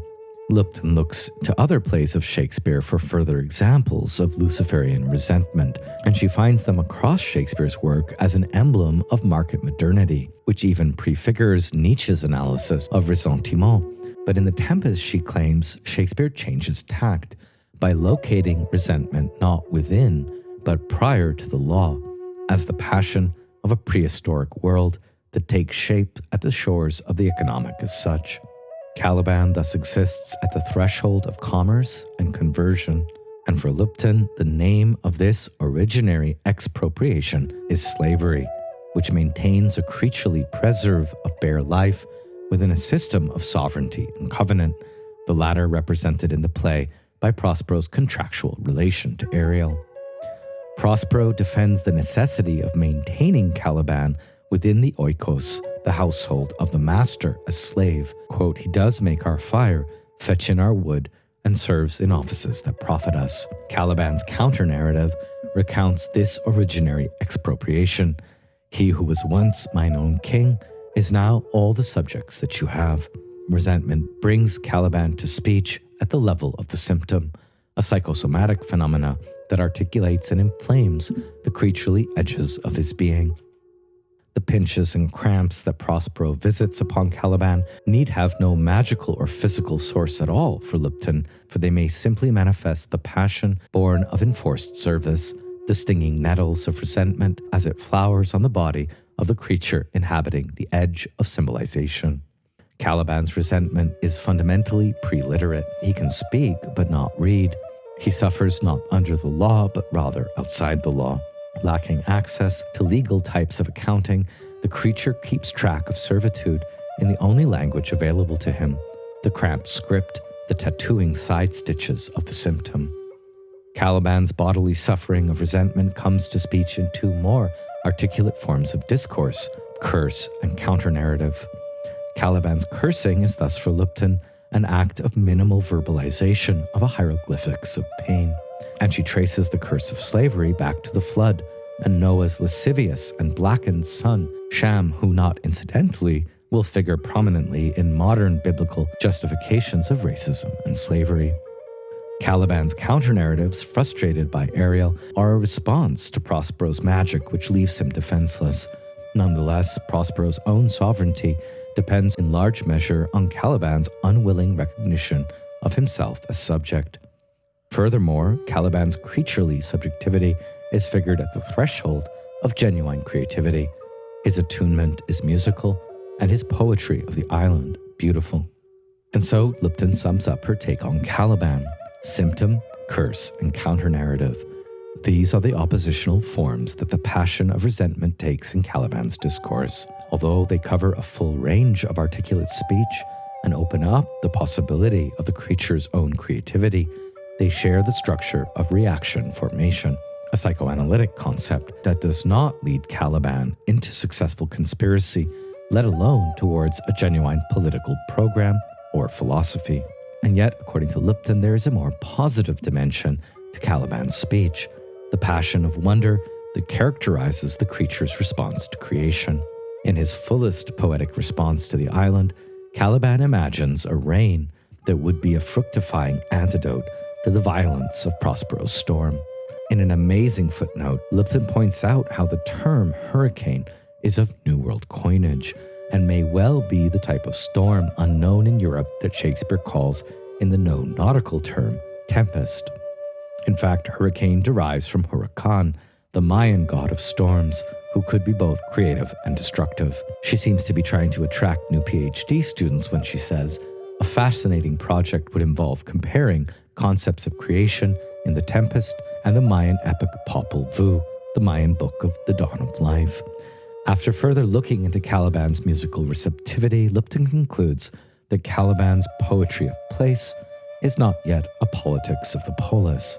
Caliban remains in the play on the verge of full humanity in its capacity for self-determination, and Lupton insists that Caliban's humanity remains a question rather than a given in the play.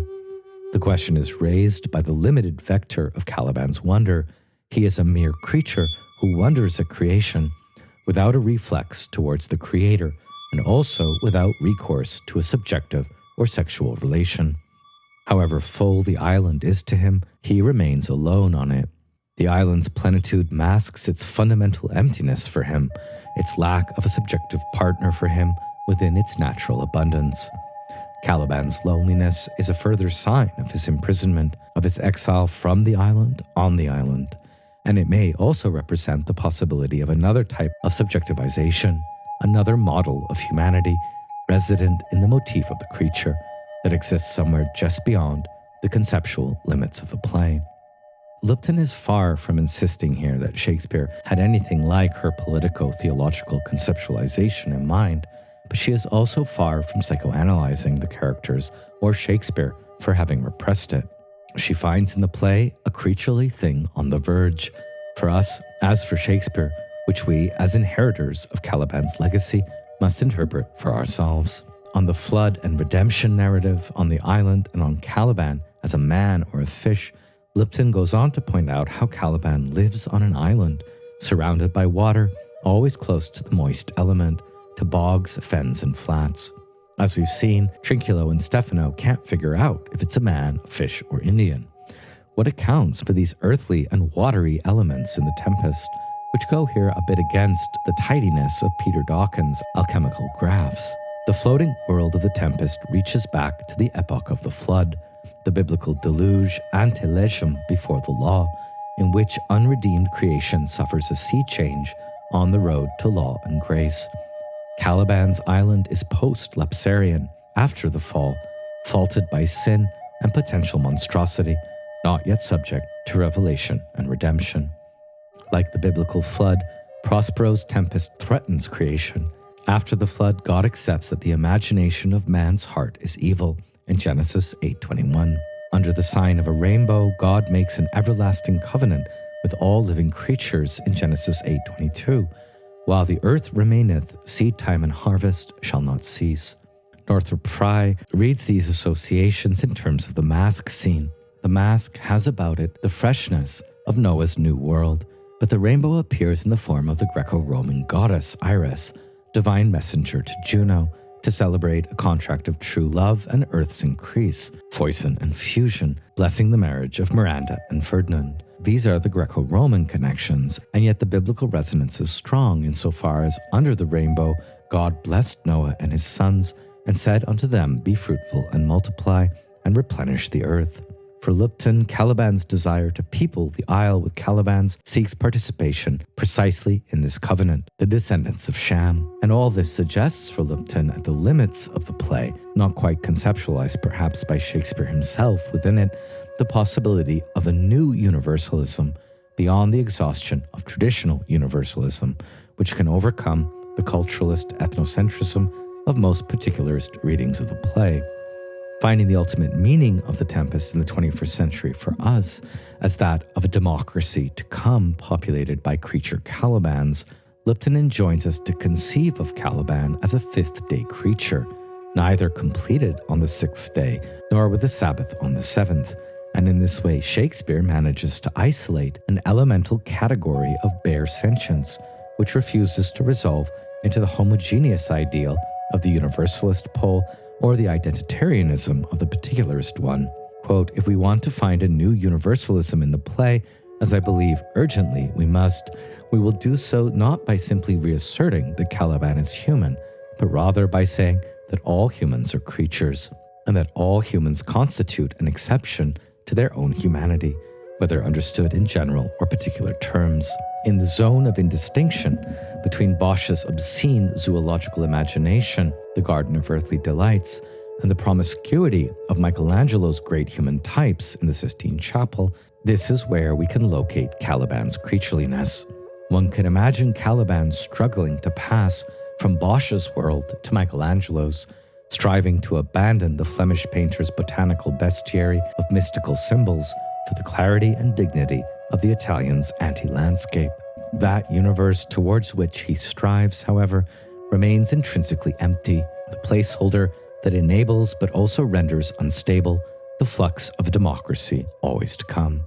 The universe of liberated humanity is always just beyond the horizon of Caliban's world, but also of Shakespeare's. And in closing her pretty amazing reading for Lipton, it is philosophers like Rosenzweig, Benjamin, and Levinas that can help us develop our thinking about Shakespeare, and this is why philosophers are an indispensable resource for our understanding of his work. Quote, Shakespeare's play is part of the conversation about universals and particulars that grips us still. His decisive crystallization of a certain material moment within the theology of the creature might help us find a post-secular solution to the predicament of modern humanity, trapped in the increasingly claustrophobic choice between the false universalism of global capitalism on the one hand and the crippling particularisms of apartheid, separatism, and segregation on the other. As I was finishing this section on decolonial and theological readings, I discovered Roger K. Green's brilliant contextualized readings on YouTube and introduction to the colonial backgrounds of the Tempest. I'm just starting to explore this myself, but it's amazing and better than most scholarship I've found on this theme, and accessible to beginners. It's shocking people like this taught most of their career in adjunct positions, and I'm excited to read his 2019 book, A Transatlantic Political Theology of Psychedelic Aesthetics. Green's second 2020 doctoral dissertation was on Euro-Christian colonialism, and we get a précis of some of his findings as relevant for the Tempest in his general introduction.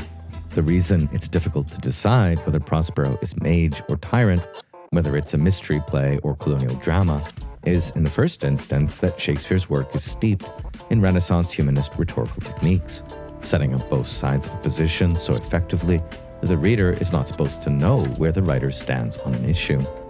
Green, for his part, takes issue with secular humanist, we might also think transhumanist readings that attempt to minimize its visions of colonial violence by instead focusing on Judeo-Christian or Euro-Christian, his preferred term, humanist values in the play. In The Tempest, the recognition is inevitable that Christianity is colonialism, and vice versa. These two most striking readings of the play are always implicated in each other.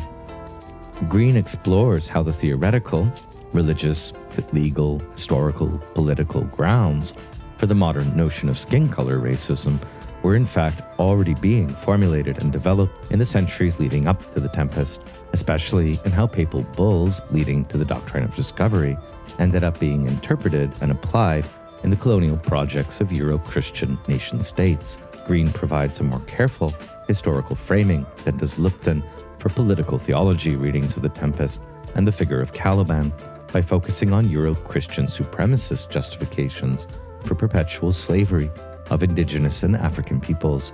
The upshot for us would be that Lupton's proposed new universalism of the creaturely might be, on closer inspection, insufficiently versed in the Euro-Christian colonial project that provides the Tempest's deep framing. Now, I don't think that Lupton is advocating for post-racial, messianic colorblindness, but her position could too easily be misconstrued that way. Lupton's new universalism may be a step in the right direction, but it's also a critical position that could tend to sublate real historical violence into an inverted theological, political, economic fantasy of creaturely universality over and against particularity. Whether we read Caliban's rebirth to grace or conversion to Christian faith at the end as sincere or insincere, Shakespeare codes Caliban as a figure more particular than any universalist reading can account for. Green concludes by attaching himself to anti-colonial thinkers like M.A. Cesare and shows that the influence of the Euro-Christian doctrine of discovery are still ongoing, even in 20th century Supreme Court cases, for example, when it's cited against Native Americans by justices like Ruth Bader Ginsburg. The better justification to read The Tempest is not that it teaches us to be better people through its instilling of humanist values, but that it formulates all this while giving us an insight into Euro-Christianity as a social movement rather than a secular or theological, we might add, universalizing humanist thing. Alongside the connection to Renaissance and Neoplatonic philosophy, Lupton's biblical take on political theology in The Tempest and Green's more anti-colonial political theology provides a suitable segue for us to discuss philosophy in The Tempest. Unfortunately, however, it looks like most of what philosophers have had to say about this play is pretty one-sided and colored by their ideological projects. Let's take a look at the resume to start. Serious philosophical discourse on The Tempest among professional philosophers began quite late, not surprisingly really in the 18th century, especially among German classical, romantic, and idealist philosophers.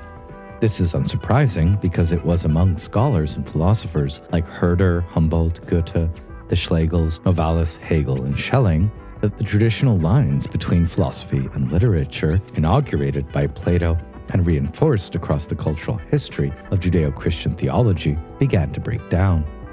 No longer was literature looked to only as an exemplification of philosophical or religious truth, but literature began to be understood as, in some sense yet to be fully determined, doing philosophy, and philosophy as itself a type of literary pursuit. Gotthold Lessing was the first to assert that Shakespeare's tragedies are the equal of Sophocles', a judgment with a long afterlife among the philosophers, which probably determined behind the scenes why we're still studying Sophocles and Shakespeare in a course with the title Philosophy of Literature. Goethe asserted that a life without Shakespeare is barely a life at all.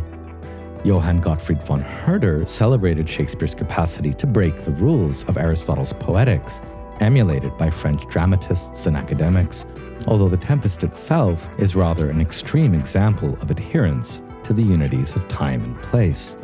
Schelling's Philosophy of Art lectures of 1802-3, as well as August and Friedrich Schlegel's lectures and work on aesthetics, situate Shakespeare's greatness in a line that moves from Homer and Sophocles through Dante, Calderon, and Cervantes, and on to Goethe. By the time of Hegel's lectures on fine art in the 1820s, philosophy of art, poetry, and aesthetics was unthinkable without a close engagement with Shakespeare. If Immanuel Kant enlisted the law of causality to discriminate between real life and the dream state, Schopenhauer will insist that Prospero's lines from The Tempest are more compellingly true. Quote, "We are such stuff as dreams are made on, and all our life is bounded by a dream." Before the flourishing of German Romanticism and idealism, a close reading of Shakespeare was central to David Hume's Enlightenment skeptical empiricism, and Shakespeare exerts enormous influence in varied reinventions and new interpretations in Kierkegaard, Marx, Nietzsche, the American pragmatists Benjamin, Freud, and Jung. Although the two most major 20th century philosophers, respectively analytic and continental, either have nothing to say about him, Heidegger is the first major German philosopher not to bother praising Shakespeare, or speak of him disparagingly and with distaste, as in the case of Wittgenstein. It wasn't long before Emmanuel Levinas reasserted his centrality. It sometimes seems to me that the whole of philosophy is only a meditation of Shakespeare. From this point on, Shakespeare plays a very small role in analytic philosophy, Stanley Cavell affirming his value for ethics and epistemology, and the disgraced Colin McGinn finding in him a serviceable miniature of all the, perhaps superficial, problems of analytic philosophy. Although only one edited volume on this topic has been released here on the left, the continental philosophical engagement is more widespread, but no less fragmentary. Leo Strauss, Alan Bloom, Theodor Adorno, Jürgen Habermas, Hans-Georg Gadamer, Levinas, Derrida, Agamben, Rancière, and many others draw philosophical insights from Shakespeare. Derrida is on record as saying, "I would like to become, alas, it's pretty late, a Shakespeare expert," and he often dreams of writing in the space or heritage of Shakespeare. This may be the usual bardolatry, but according to Richard Wilson, it also entails thinking wonder otherwise, as without a single origin. Most of this philosophical interest ultimately stems and can be traced back to the fantastic presuppositions and idealist preoccupations of the German and British Romantics. Herder's Shakespeare essay and Ludwig Tieck's Shakespeare's treatment of the marvelous kick off engagement in the translated anthology, here on the left, The Romantics on Shakespeare. Tieck says there is no other play with which one can compare Tempest except A Midsummer's Night Dream.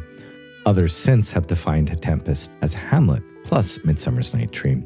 In any case, this conjunction of most marvelous or magical of Shakespeare's plays is what proves decisive to Goethe's Faust, who continually returned to the study of Shakespeare's plays over 60 years. It would not be exaggeration to say the modern theories of the faculty of the imagination in its relation to the theory of judgment owes a lot to The Tempest in particular. The French Romantic reception was filtered through Madame de Stael's On Literature and on Germany. August Schlegel was giving massive survey courses on dramatic art and literature during this time, as was Schelling, and they both speak a lot about Shakespeare, but not too much on Tempest. It was these figures, especially Schelling, who influenced the British Romantic Shakespeare and their specific accounts of The Tempest. And so we can read Samuel Taylor Coleridge, William Hazlitt's Shelley and Keats on The Tempest in light of the overall German Romantic and idealist take on Shakespeare. Soon enough, the French Stendhal and the German Heinrich Heine were weighing in. Hazlitt is one of the first to argue, contra Coleridge, that Caliban is strictly the legitimate sovereign of the Isle, and Prospero and the rest are usurpers who have ousted him from his hereditary jurisdiction by superiority of talent and knowledge. Looking back at our own journey in this course with due acknowledgement to the Shakespeare equals Sophocles trope that suffused 18th and 19th century German responses, we might imagine, past Jean-Joseph Cou's work on Oedipus and philosophy, a book yet to be written, Prospero, Philosopher. Recall here how Sophocles' Oedipus was something of a self-made philosopher-shaman type. His functional crimes in regards to the monomyth, murder of the father, a martial crime, marriage with the mother, a sacred crime, reflecting in Gu a failed or avoided initiation into the true mysteries of the Sphinx, within and beyond metaphysical philosophy, perhaps pointing to an other thinking. Spurious biographical reflections on Prospero's incestuous desire for his daughter Miranda aside, his character is also set up in terms of a functional crime on Gu's trifunctional model, that is Dumesiel's tripartition of the economic, military, and the sacred. Prospero neglects his dukedom, an economic crime guided by an autodidactic intellectual conceit, prizing his books and rapt secret studies above all else. And so he must make amends to be restored to his sovereign office as Duke of Milan. Unlike Oedipus, however, Prospero as philosopher is a post-Renaissance exemplar of initiation achieved, an adept, someone who transforms fortune into destiny by his own power. If Gu is right that Plato's depiction of the tyrannical soul in the Republic is self-consciously anti-Oedipian, it is not much of a stretch to see Prospero as either a self-reforming tyrant or as a Renaissance recreation of the iconic philosopher king. Not only does Shakespeare cite Montaigne's New World, direct response to Plato's Republic, but furthermore, a lot of utopian discourse about the New World draws from Plato's description of the state of nature as opposed to the luxurious or well-ordered state in Republics 2 and 3. Shakespeare parodies all this, but does not affirm such naivete. We don't need the joke that Shakespeare must have read Freud to explain the peculiarly apt mapping of Caliban, Prospero, Ariel onto Freud's model of the psyche as id, ego, superego, as Shakespeare clearly had read Plato, and or the Platonic traditions of understanding of the tripartite soul, also dominant in Christian soteriology, as body, soul, and spirit. Shakespeare's psychomachia, built into the character of Prospero, between a shadowy Caliban and an ethereal Ariel, is thus patently, if indirectly, modeled on Plato's historically decisive and extensive proof and discussion of the tripartite soul in the Republic. If Caliban reminds us of the appetitive part of the soul, the concupiscent or monstrous element, seat of unlimited desire, Ariel is obviously the spirited part. Ariel even acts as Prospero's conscience when he suggests forgiveness, mercy, and tender feelings are now called for. Alternatively, Ariel could be configured as the rational or superordinate part of the soul, although enslaved to the Magus, Prospero's irascible and passionate elements undergoing purification by the divine mind represented by Ariel or God. Together, Caliban and Ariel are to Prospero something of a bifurcated sphinx, each proposing to his gaze a different order of profane or sacred mystery in want of solving, freedom being the solution to both bondages. More than Oedipus Rex, Prospero's position in the Tempest is comparable to that of Oedipus at Colonial. Whether we are to imagine Prospero as older or middle-aged makes little difference here. He has suffered a similar exile, long endurance, and acquired in the process a holy and prophetic, if not exactly serene, aura. After a lifetime devoted to magic and philosophy, Prospero is reconciling with the reality principle, mourning, memory, legacy, children, and country, curse and blessing, and he's become a tragic pessimist, if you will, maybe making end-of-life arrangements. Sounds a lot like Oedipus and Colonial indeed. Prospero also exists in a permanent liminal or threshold situation where the encounter with Caliban and Ariel and the uncertainty of his future life back in society where every third thought will be his grave is never fully resolved. Prospero's drama is, like Oedipus at Colonial, one of catastrophe, reversal, redemption, and uncertainty. His great transformation and extraordinary finale is less a final becoming of who he is than a renunciation of his rough magic, and these features have inspired similar, morally ambivalent responses and criticisms across the centuries from commentators. It would be interesting to compare all the shade thrown on Oedipus Colonius in light of all the shade thrown on Prospero, is what I mean there. Prospero is also, like Oedipus Colonius, a figure not of profanation but of resacralization, but he's also a pragmatic realist about the inoperativity of his natural magic in the life of civil society. Like in Derrida's Levinasian reading of Oedipus Colonius, Prospero is both a host and a hostage on the island and in Milan. He literally takes every other character in the drama hostage and stages a multi-tiered psychodrama that both demands and gives oaths. In marrying his daughter to Ferdinand's Naples, he even plays the role of Hades or Zeus to Persephone, in that moment creating the perfect conditions for an impossible morning to come, when, for example, Miranda's innocence wears off. Lastly, like Oedipus, Prospero is blind, first to the perils inherent to his secret studies, a bit like Faustus, but then to his own perilous nearness to Sycorax. But his blindness is also a peculiar excess of insight. He too has one eye too many, his Ariel. On the myth of Prospero, and after 500 years, it is surely legitimate to speak of such a thing as Prospero's mythos, is also like the Oedipus myth, anomalous with respect to what Gu or Joseph Campbell called the monomyth. Prospero's tale is chock full of elements of the monomyth.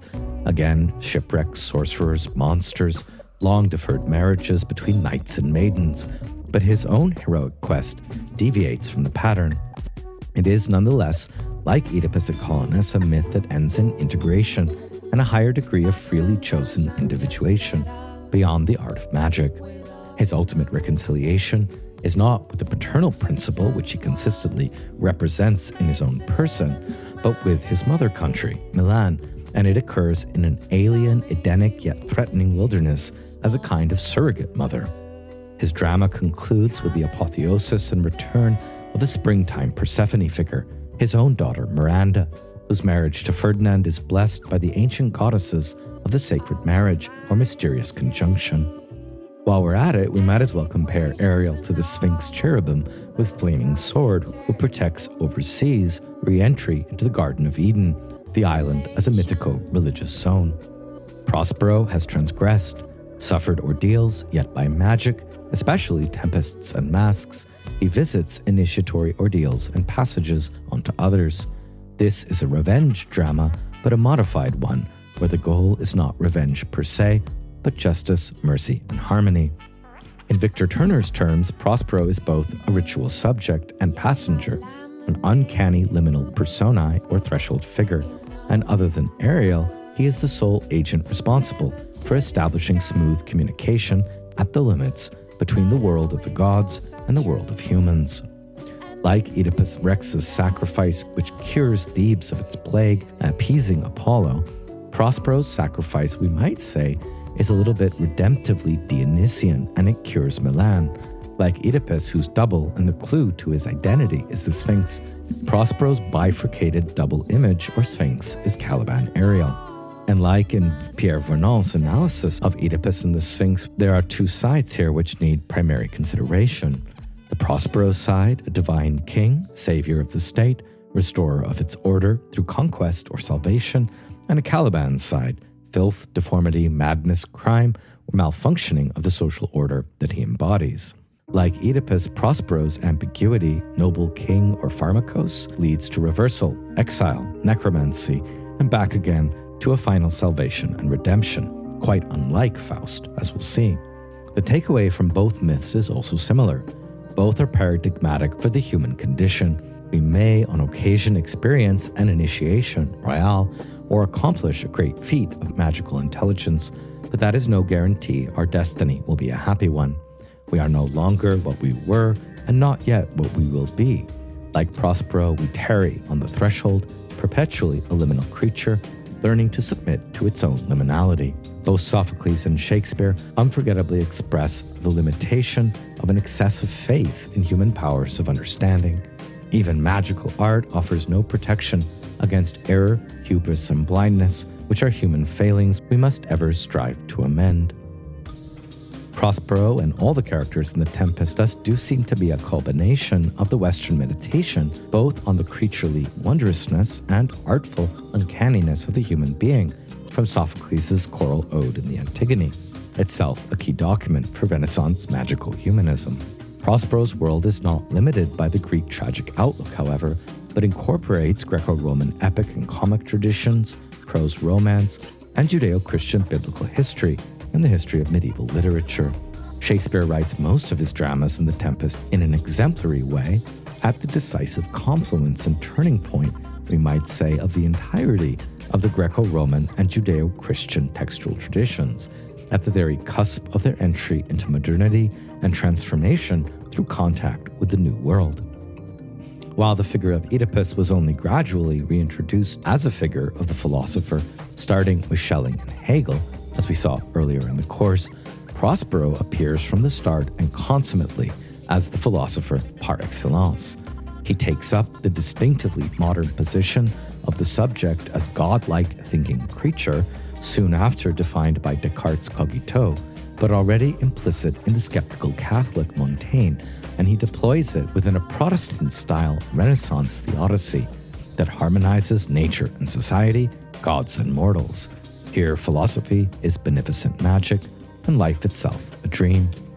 Prospero affirms rational, even magical faith based on Neoplatonic principles, and he appears to anticipate not only the impacts of a more stoical skepticism inherent to Kant's critical philosophy, but also the Faustian and the Nietzschean overhuman.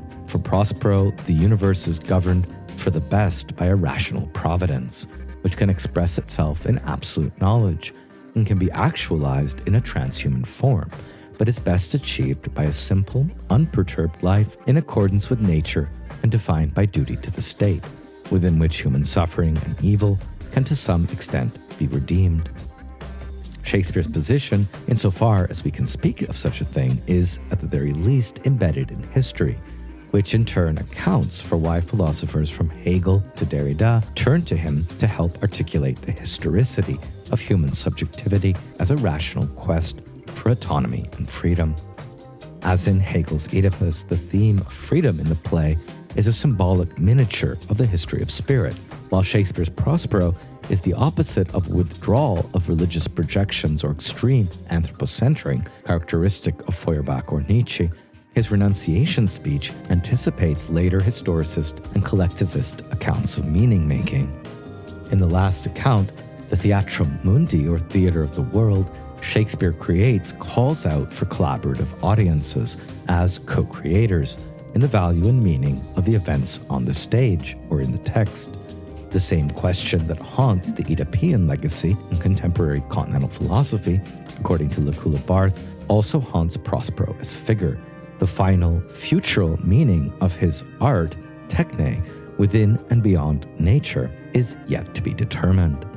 Prospero is not the last philosopher-artist, but in a transhumanist lens, he may be the first modern philosopher-artist in the full sense, one who peers beyond the catastrophe of the fall and drama of redemption in order to unfold new possibilities of knowledge, science, psychology, truth, destiny, and the magic of technology, bringing each to its limit. We do see Prospero limp, but he also walks, with Miranda, and perhaps Caliban and Ariel, into a brave new world that he attempts to see through the dual lenses of age and innocence. A citation from Schelling's early 1802 dialogue, Bruno, or On the Divine Unnatural Principle of Things, may be helpful in further defining Prospero as a philosopher cast in the image of the Renaissance. Quote, "Now since philosophy's lofty position is based on its recognition of the eternal and unchangeable, it is evident that the mysteries' teachings are philosophy, the most sublime, sacred, and excellent philosophy passed down to us from remote antiquity. Thus the mysteries are actually related to mythology in the way we surmised, the very same way philosophy is related to poetry. There was good reason, then, behind our decision that mythology ought to be left to the poets, while philosophers should establish and conduct the mystery rites. Prospero, although a literary character penned by a poet, is nonetheless very much the type of philosopher that Schelling here describes. So let's now reckon, as we're entering towards the end of this lecture, with the question, is Prospero Shakespeare? The most succinct yet correct account of this problem I've found is definitely in Emma Smith's book, This is Shakespeare. There she points out how the assumption of lateness and maturity for The Tempest and its placement as the first play in the folio of 1623 has led commentators to assume Prospero is a thinly veiled avatar of the playwright himself. Emma Smith argues, and I concur, that it's a mad idea to read Shakespeare's plays autobiographically. That's not the genre in which Shakespeare was writing, and it wasn't a privileged or common genre at the time. Autobiographical assumptions also underlie alternative authorship theories, which have done next to nothing to help our understanding of the plays. It was neat to see that Schelling in the Philosophy of Art already provides an explanation as to why alternative authorship theories so frequently occur. Quote, Shakespeare is so all-encompassing in his genius that one could easily consider him, like Homer, to be a collective name, and, as has already occurred, to attribute his works to different authors. Here, the individual is collective, whereas in antiquity, it was the work itself. For Emma Smith, it's clear that there are suggestive parallels between the art of the playwright and the magic exercised by Prospero in his island dominion. Prospero describes his powers as my art and uses magic to make things happen, just as an author uses writing. Peter Greenaway's weirdly creative, as she calls it, film Prospero's Books literalizes this power of Prospero by having him speak literally every character's lines, as if they were ventriloquists or dummies of Prospero. His reflexive speech, which begins, "These revels now are ended," and speaks of actors and of the globe itself, the theater of the world, have often been taken as self-portrait, just as the epilogue, which figures Prospero dramatically leaving the theater with the audience's blessing, is taken as Shakespeare's valedictory farewell. There is no solid evidence, however, that The Tempest is Shakespeare's last solo play. Here, chronology and interpretation become mutually reinforcing and mutually constitutive. Accordingly, or so the argument goes, because Prospero is Shakespeare, The Tempest must be Shakespeare's last play, a reading that activates many culturally charged associations of lateness. On the interpretive sea change we've witnessed in how to understand Prospero, a magical playwright or a colonial overlord, Smith cites Edward Doden's highly influential but beautifully circular argument. Prospero reminds us of Shakespeare because his character constructs our idea of what Shakespeare must have been like. However, to associate the magic in The Tempest with theater, we need not inevitably place Prospero and Shakespeare together. Dowden cites Prospero's grave harmony, self-mastery, calm validity of will, sensitiveness to wrong, and unfaltering justice, which perhaps tells us more about late 19th century ideas of the admirable patriarch than anything else. More recent, predominantly post-colonial interpretation instead sees Prospero as a distinctly unlikable, manipulative control freak, and as a tyrant physically, psychologically, and dramaturgically. The claim of The Tempest on modern attention rests less on Prospero as playwright, specific or not, and more on him as colonial overlord. This is Prospero less as Shakespeare and more as slave master, a sanctimonious neurotic. On the sea change of interpretive attitudes towards Prospero, Smith cites the difference between Frank Kermode's second Arden edition of 1954 and Vaughan's perspective in the 1999 Arden editions. Kermode writes, "It is as well to be clear there is nothing in The Tempest fundamental to its structure of ideas which could not have existed had America remained undiscovered." We hear exactly the opposite just under 50 years later. The extensive and varied discourses of colonialism, many critics argue, are deeply embedded in the drama's language and events, such that the play is itself a theatrical microcosm of the imperial paradigm. This is really a sea change in the scholarship, and so Smith concludes, "We get the Shakespeare we need at different times. Shakespeare's plays generate questions rather than answers. It is for us, as readers, critics, theater goers, and theater makers, to take up their challenge, leverage their restless interrogation, and reimagine them for our world." I want to cover now, just a bit more in detail, a few major themes in the play that are subject to a philosophical analysis. First of all, on sleep and dreams. It has often been remarked that The Tempest, alongside A Midsummer Night's Dream, is Shakespeare's most dreamlike work. Dream is a common word in the play, occurring 6 times, but this is dwarfed by the word sleep and its cognates, which occur hypnagogically, as it were, over 30 times. As MacDonald writes, the poetry of the Tempest seduces the audience into a state of stylistic suspension, an intuitive zone between sleep and wake, a marginal condition between expectation and understanding, affirmation and skepticism, comedy and tragedy. In Act 4, Scene 1, the words sleep and dream occur together. Quote, "Be cheerful, sir. Our revels now are ended. These are actors, as I foretold you, were all spirits and are melted into air, into thin air. And like the baseless fabric of this vision, the cloud-capped towers, the gorgeous palaces, the solemn temples, the great globe itself, yea, all which it inherit shall dissolve, and like this insubstantial pageant faded, leave not a rack behind. We are such stuff as dreams are made on, and our little life is rounded with a sleep."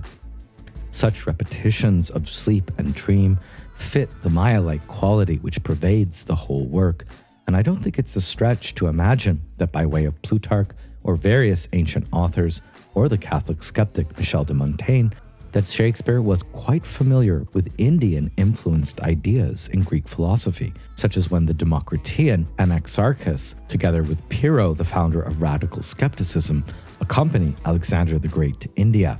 It is this same Anaxarchus who said that existing things are no more real than the stage sets, and that they resembled images which appear to dreamers or madmen. Similar remarks can be found in other ancient philosophers. The Maya-like, almost exotic conjunction of sleep and dream is also essential here for our next themes, the relation of freedom, nature, and art. The Tempest can also be read as an extended meditation on human freedom. Ariel demands his liberty. Ferdinand needs not liberty in the space of love's prison and speaks of the bondage, ere of freedom, of his love. The boatswain and mariners are straightway at liberty when awoken. Prospero frees Ariel from Sycorax's pine only to enslave him, yet he constantly promises him freedom. In their plot, Sebastian will free Antonio from his tribute to the king. Caliban celebrates his high day freedom under his new masters, as Stefano comically insists that thought is free. Iris sings of some donation freely to the estate on blessed lovers. Prospero finally frees Caliban and the rest of the Italian nobles and servants from his spell, and finally gives Ariel his liberty.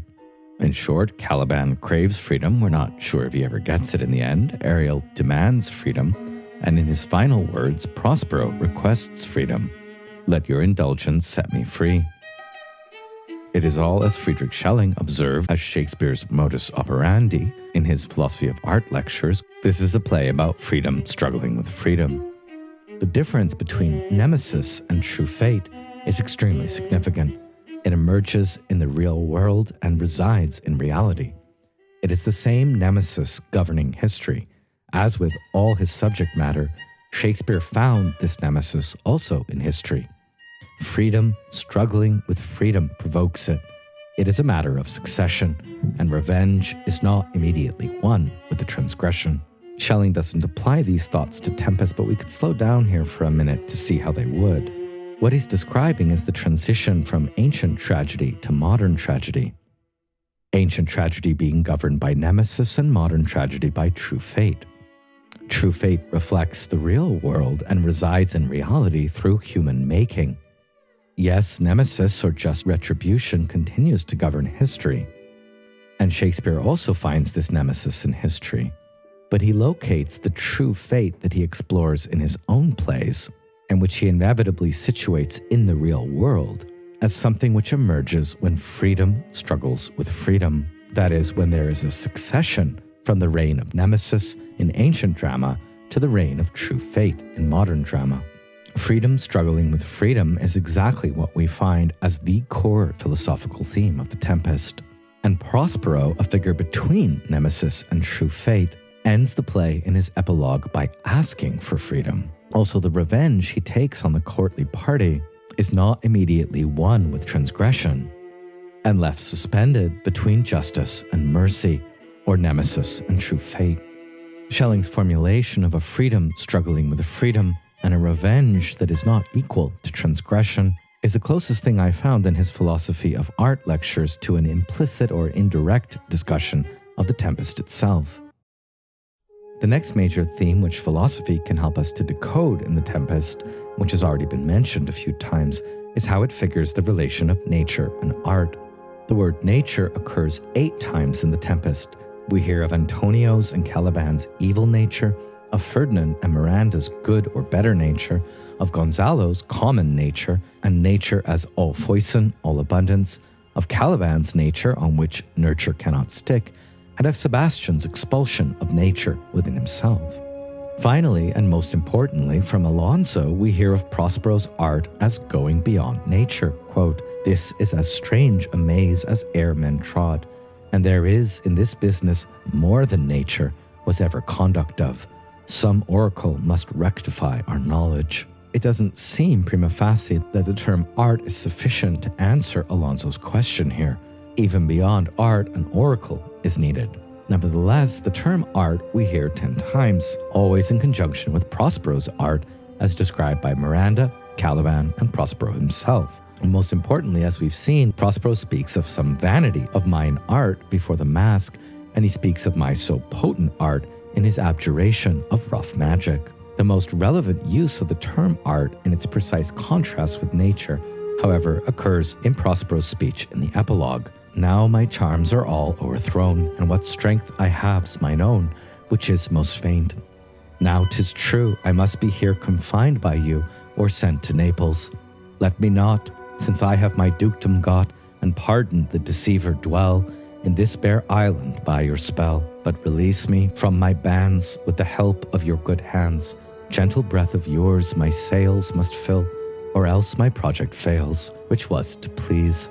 And as if to problematize his very act of abjuration a bit earlier, he finishes, "Now I want spirits to enforce, art to enchant, and my ending is despair, unless I be relieved by prayer, which pierces so that it assaults mercy itself and frees all faults. As you from crimes would pardoned be, let your indulgence set me free." Free here being the last word of the play. So what's going on here in all this talk of nature and art? And I think some of us probably need a little bit of a philosophical reminder here of how this discourse of nature versus art in Western philosophy got going, so we can better understand what exactly Shakespeare is saying about it in The Tempest. The distinction between nature, the Greek physis, and art, Greek techne, goes back at least to Aristotle's physics. Natural things, according to Aristotle, are always in motion and contain the principle of their origin and development of their motion in themselves. Products of art, techne, are, on the other side, the product of human making, and they have a finality or finishedness. After being completed, they may change, qua physis, the wood in the bed dissolving or sending up a new shoot, but they don't change qua form or finishedness, although they may break down. The question has been ever since Aristotle's twofold divvying up of art and nature, to what extent there is an artfulness, a techne, in nature, which Francis Bacon and also Shakespeare calls nature's art, and to what extent human artistry can transcend or even perfect nature, or if it's only the imitation of nature, a chimera separated from nature in some way, and therefore second in rank. According to Dawkins, whose view of the nature-art connection via Francis Bacon is important here, the magical art of Prospero is the subject of a profound philosophy that Shakespeare clearly believed in and was himself practiced in, as witnessed by the effect that his plays have on people the world over and the teachings that they convey. On nature versus art, Dawkins cites the widely circulated view of Shakespeare's contemporary, Sir Francis Bacon, who wrote in 1605, "It is the duty of art to perfect and exalt nature." In 1612, Bacon again complained that it was the fashion to talk as if art was something different from nature. And in 1620, he went further in an attempt to clarify the biblical declaration that man was created to have dominion over nature. Nature, to be commanded, Francis Bacon writes, must be obeyed. And in 1623, still, therefore, it is nature which governs everything, but under nature are included these three: the course of nature, the wanderings of nature, and art, which is nature with man to help.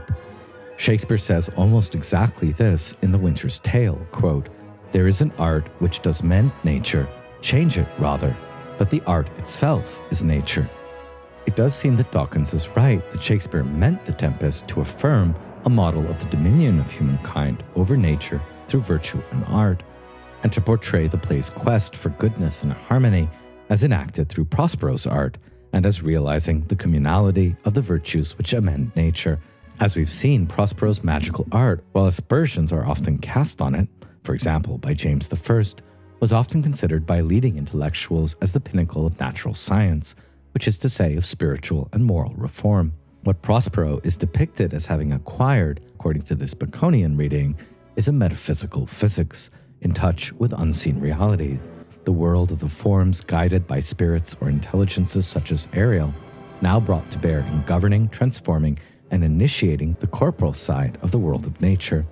Francis Bacon writes in 1605 of the yoking of human art and philosophy to divine nature, and thought as the highest link in nature's chain, which must ever needs be tied at the foot of Jupiter's chair. Prospero's most potent art, however rough around the edges, is very much tied on this reading and across The Tempest to Jupiter's chair. I think it is possible in this context to again speak of Shakespeare's Renaissance resistance to the mythos of Dr. Faustus. In the Faust myth, for example, in the English Faust book, which Marlowe utilized, the magician's art remains at the level of a diabolical dream, a super addition to nature, and a dubious one at that. Faustus's art, enacted by his demon Mephistopheles, mixes rationality and superstition, suggesting that hell has no ultimate substance, and insists the conjured apparitions were just that. Prospero's art, by contrast, is doing metaphysical physics, or rational theurgy, however theatrically staged, even if the ultimate reality of the conjured apparitions outside the theater is left ambiguous and paradoxical. Ariel is also the opposite of Mephistopheles. Reality itself, rather than hell, is the dream here. In the end, it is art that redeems nature in The Tempest by bringing about nature's art in a state of grace. Those innovations are, as we'll see, central to Goethe's vision, the Faust mythos. On the other end of this debate, Atto Quason explores how nature, art, and ideology are intertwined in The Tempest in both obvious and non-obvious ways, and how this masks colonial ideology. See his YouTube lecture, The Tempest and the Allegories of Colonialism. On the obvious side, Prospero's art, deployed against Caliban and Ariel and others, places both of these figures of nature, base versus spiritual, firmly in the grip of European forms of power and ideology. Less obviously, but no less decisively, not even Caliban's most beautiful speech about the island's nature, since it is mediated by Ariel's music, can be considered independent of Prospero's artifice. Caliban's most poetic speech in the whole play arrives in Act 3, Scene 2, when he says, "Be not afeard, the isle is full of noises, sounds and sweet airs that give delight and hurt not. Sometimes 1,000 twangling instruments will hum about mine ears, and sometimes voices that, if I then had waked after long sleep, will make me sleep again. And then, in dreaming, the clouds methought would open and show riches, ready to drop upon me, that when I waked I cried to dream again." On this, Quason writes, the problem here is that in this particular instance, it is the invisible Ariel who is playing the tune on tabor and pipe. This then puts us in serious doubt about what Caliban says about the natural music of the island, since there is a strong suspicion that in previous instances it is Ariel, sent by Prospero, that has been playing pleasant music to lull Caliban to sleep. What we see here then is a worrying link between nature and artifice that is also evident in the storm that opens the play. This link between nature and artifice is extremely unsettling, because it also suggests that all that is natural on the island has really been placed in the service of ideological obfuscation by Prospero. The link between nature and artifice also provides a hint on how the project of colonialism was inextricably entangled with that of producing nature in the New World in the forms of the picturesque. This exposed the subject to both aesthetic judgment and colonial management, at one and the same time. This is a great point from Quason, but alternatively, we could say that since Ariel acts beyond Prospero's direct commands, we can also envision his relationship to Caliban independently. From this point of view, Caliban's relationship to nature, like his beautiful art of poetry, is independent, unique to his character, and even invests the island with something like indigenous perception. So the last two areas we're going to explore here is what analytic philosophers have had to say about the Tempest and what continental philosophers have had to say about it. The most famous analytic philosophy engagement is Stanley Cavell's Disowning Knowledge in 7 plays of Shakespeare in 1987, and it renewed some analytic interest in Shakespeare by pointing to its place in the advent of skepticism, somewhere between Montaigne and Descartes, and to epistemic perspectivism in the plays. But alas, Cavell did not very much cover the Tempest. Michael Whitmore in Shakespearean Metaphysics and Geza Calais' The New and the Old Metaphysical Reading of Shakespeare in the Routledge Companion to Shakespearean Philosophy make some efforts to reconcile analytic and continental approaches as well as epistemic and metaphysical readings, but these can hardly be considered as representative of the analytic mainstream. Alas, for the most widely read and standard analytic response to the Tempest, we would need to look to Colin McGinn's 2006 Shakespeare's Philosophy, Discovering Meaning Behind the Play, McGinn being a prominent but later disgraced philosopher whose sexual harassment of a female graduate student sparked an international debate about the prevalence of sexism and sexual harassment within academic philosophy. Despite Wittgenstein's own distaste for Shakespeare, "I don't like it," he famously said, McGinn shows, as others have done, that Shakespeare can be utilized to explore Wittgenstein's key concepts. According to Richard Wilson, Wittgenstein's less than enthused response goes back in a long line of ordinary language responses to Baconian scientist William Scott, a secretary in the Elizabethan Defense Ministry, who found in the plays, quote, "all show and no substance, stuffing, well conceited, very idle, piling of one phrase on another." Scott lambasted Shakespeare's plays, Richard II in particular, for falling short of, quote, "perspicuity when words are, as it were, thoroughly clear and transparent to convey the meaning to our understanding." Good writing, by contrast, should have no obscure, ambiguous phrase, so that the reader proceeds without let or rub to understand what is delivered. Shakespeare is, on this early response, a bad writer. Now, what Wittgenstein senses in Shakespeare's language, as Stanley Cavell infers, is a threat. The chaos is come again. Or more to the point, as Hugh Grady comments, in Shakespeare's age and our own, the aesthetic is a licensed discourse precisely because it is deemed to be in a special zone exempt from the truth claims implied by ordinary discourse. According to Richard Wilson, when Anglophone philosophy does yoke Shakespeare to its ideals of truth and logic, it is as a realist for whom the purpose of art is to hold up the mirror to nature. This is pretty much McGinn's strategy in his Shakespeare's Philosophy book. Shakespeare didn't invent humanity, he inferred. It was there, waiting to be discovered. For McGinn, Shakespeare's genius consists in submission to nature. He didn't impose his vision on reality, he told us how the world looks. This is the most naive possible restatement of the ancient view that art imitates nature. Alas, McGinn's account of the Tempest, vis-a-vis analytic philosophy of language, is only a tad bit more interesting. Wittgenstein once said that philosophy is a battle against the bewitchment of our intelligence by means of language, and McGinn takes this as the, quote, motto of the play, a play in which the natural magic of speech and writing is everywhere reflected upon. Even the Tempest itself that starts the play is a, quote, storm of speech, a tempest of words which reveal how we are assailed and buffeted by language. The power of language is uncanny, mysterious, and the most uncanny and mysterious aspect of language is its meaning. Quote, "Speech is a kind of immaterial causation in which the thing doing all the work, the meaning, is essentially noiseless." Like in a strong kind of Platonism, although McGinn is careful not to attribute semantic Platonism to Shakespeare, a core theme of the Tempest is the link between meaning and magic, reflection and creation. Language reflects our own world and creates vast fictional worlds simultaneously. Language brought us to another ontological plane. The Caliban character is for McGinn little more than our primitive pre-linguistic selves, undergoing a transition from muteness to loquacity.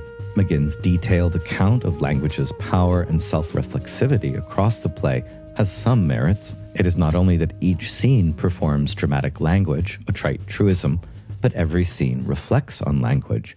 The Tempest is created by language, Prospero's exile follows addiction to language, Miranda is compelled to attend to Prospero's language, Caliban is a slave who has been taught language with mixed results, Ferdinand is amazed to find Miranda speaking his language, Ariel promises to enact Prospero's commands to the syllable. Act 2 and beyond provide further commentary on all matters linguistic, for example, Gonzalo's loquacity, Antonio's biting wit, Alonso's mournful desire for no more idle words. Caliban wants to divest Prospero of his books and poeticizes the musical island as full of prelinguistic meanings. Alonso speaks of the banquet as a kind of excellent dumb discourse, and throughout, Prospero commands language in all its appearances. It is not for McGinn that Shakespeare is offering us any very definite thesis about language, but it is giving us a multifaceted and ambivalent treatment of the phenomena of language, its power to illuminate and deceive, to inspire and subdue, to civilize or corrupt, as well as its nearly limitless creative power to determine the fate of its fictional creations. Prospero's renunciation speech and epilogue are examples of language meditating on itself, on its powers, limits, and its audience. Caliban in this reading is little more than a human animal, the agent of his bodily needs, whose acquisition of language is inferior.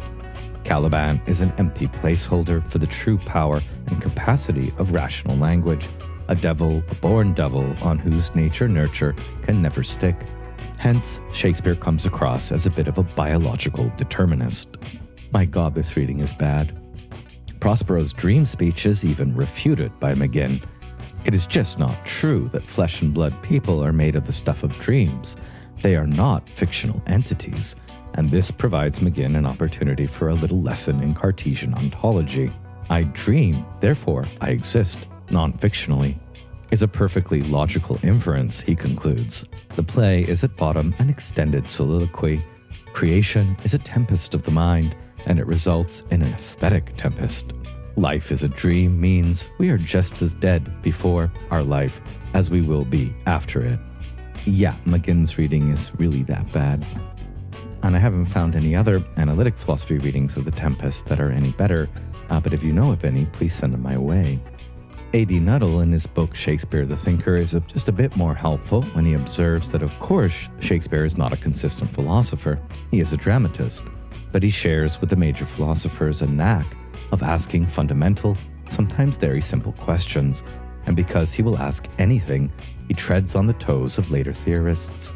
Between acting and action, as Simon Critchley and Jameson Webster prove in their skit The Hamlet Doctrine, Shakespeare studies seems to be an endless raking over of Plato's problem with democracy as theocracy, or society of spectacle.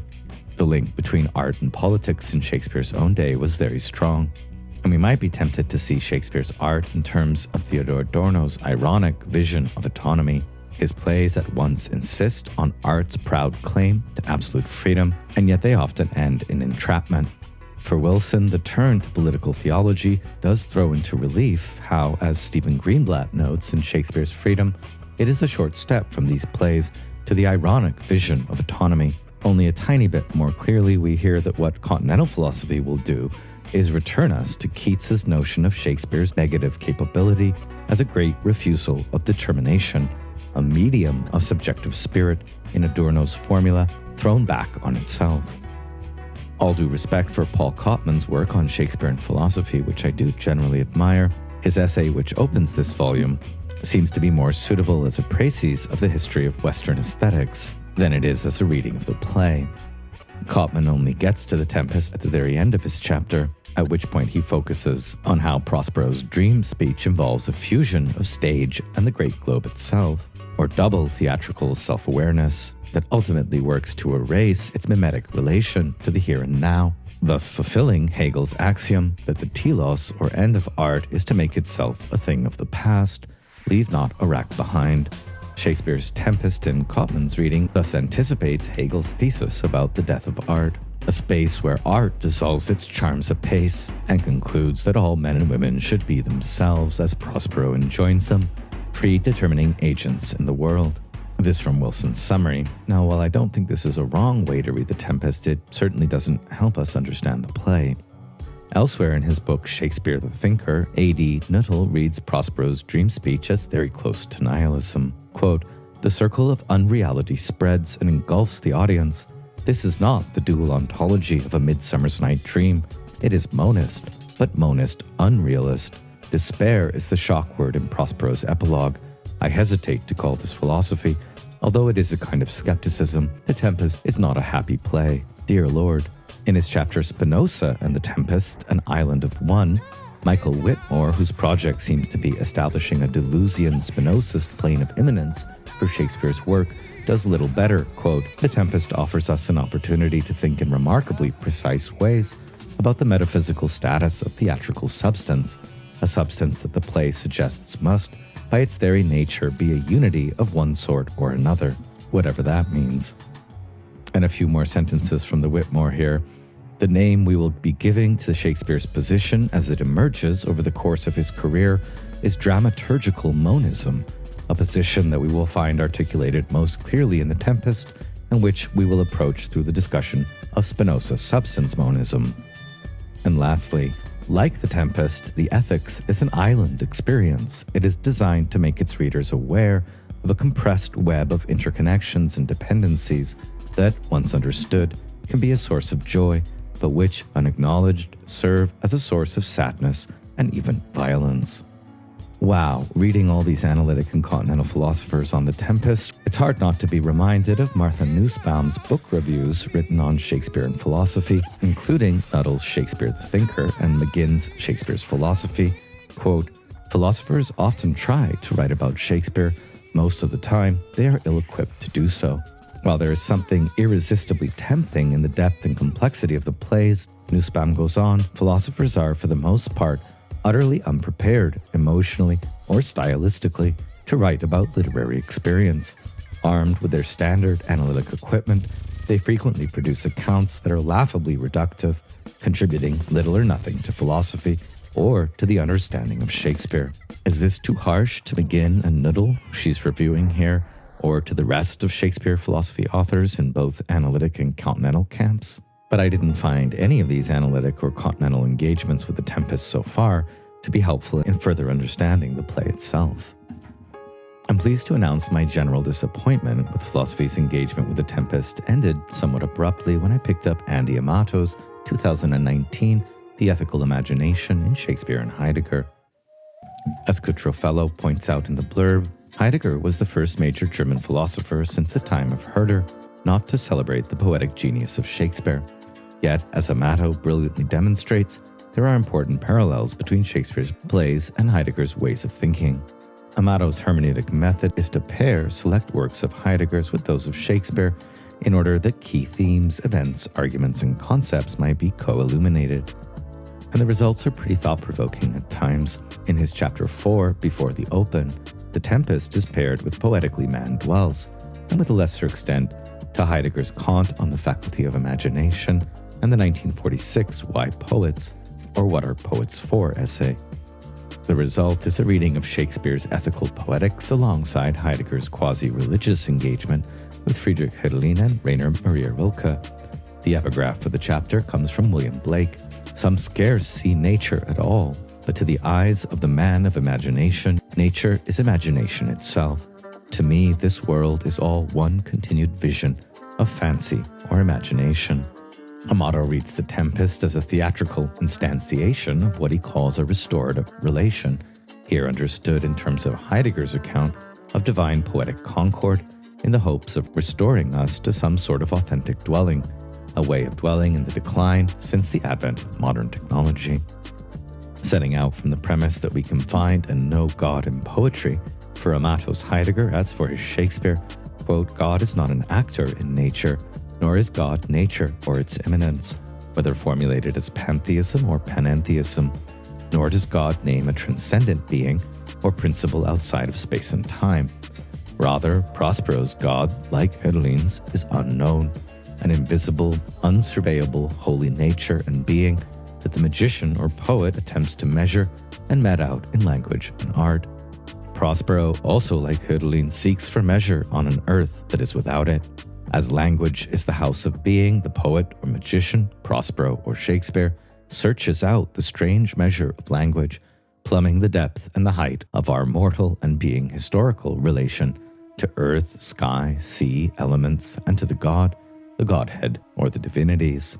What Shakespeare, Prospero, and Hölderlin both find in measuring the divine or sacred, truth, or the god, discloses itself only within fundamental attunement, such as kindness. Quote from Hölderlin, "As long as kindness, the pure, still stays in his heart, not unhappily, man measures himself against the Godhead." And this, we might be tempted to think, is pretty much what Prospero does by the end. Amato goes on, quote, "Without kindness and without attentive and glad listening, no God abides in and for our poetic creations. No trace of God lingers by which our poetic measuring can take the measure of what is in its being. Without this unknown divinity, we cannot truly know anything for what it is, or for what it means or should mean." Heidegger thinks Hölderlin tells us this, and I think Shakespeare shows it. The Tempest is for Amato a journey of kindness and creativity, and so his first extended citation from the Tempest is from Miranda's opening speech, bewailing the spectacle of the apparently drowned mariners and nobles, which he reads in terms of Heidegger's play of seeming and being. The truth remains concealed from all save the magician and his spirit, because they created the work. Miranda does not know the truth, yet she was attentive and attuned to what she could see. Amato draws from this that it matters little whether what we see is real or not, truth or shadows, but what matters more is the manner by which we receive that which presents itself to us. Miranda receives the shipwreck through kindness and wonder, which opens her and us onto a world. Prospero's sorcerer's construal further opens up this world and traces it, suspects it, and catches it in creativity, namely in creating a journey we might walk through peril to restoration. It is a journey that founds truth, regardless of the fact that the whole thing is set up as a myth or allegory, not something literally factual. This opening up or founding of truth, Amato finds in Heidegger's terminology of the dimension. The philosopher speaks of catching a glimpse of the open in the upward glance that spans the between of sky and earth, thus meting out the dimension. And this is what Shakespeare does on page or stage. The dimension is left without a name in Heidegger. Amato will find it named in Shakespeare as love and imagination. In Heidegger, the dimension is what allows a place, a placing of space. But this is, for Amato, still quite abstruse and far off. We can better understand the dimension as placing of space when we look to the ways that Prospero orchestrates everything. This is a less abstract version of setting up the dimension or opening the open. Prospero places, whether in belonging or alienation, ordeals or transformations, all beings and characters within the dimensions he opens up. Amato focuses here on what happens after the love at first sight scene between Miranda and Ferdinand, their unfolding relationship, which is ruled by love at its best when it prevails after travail and labor. Ferdinand is the patient logman for whom Miranda's offer of assistance is an impossibility.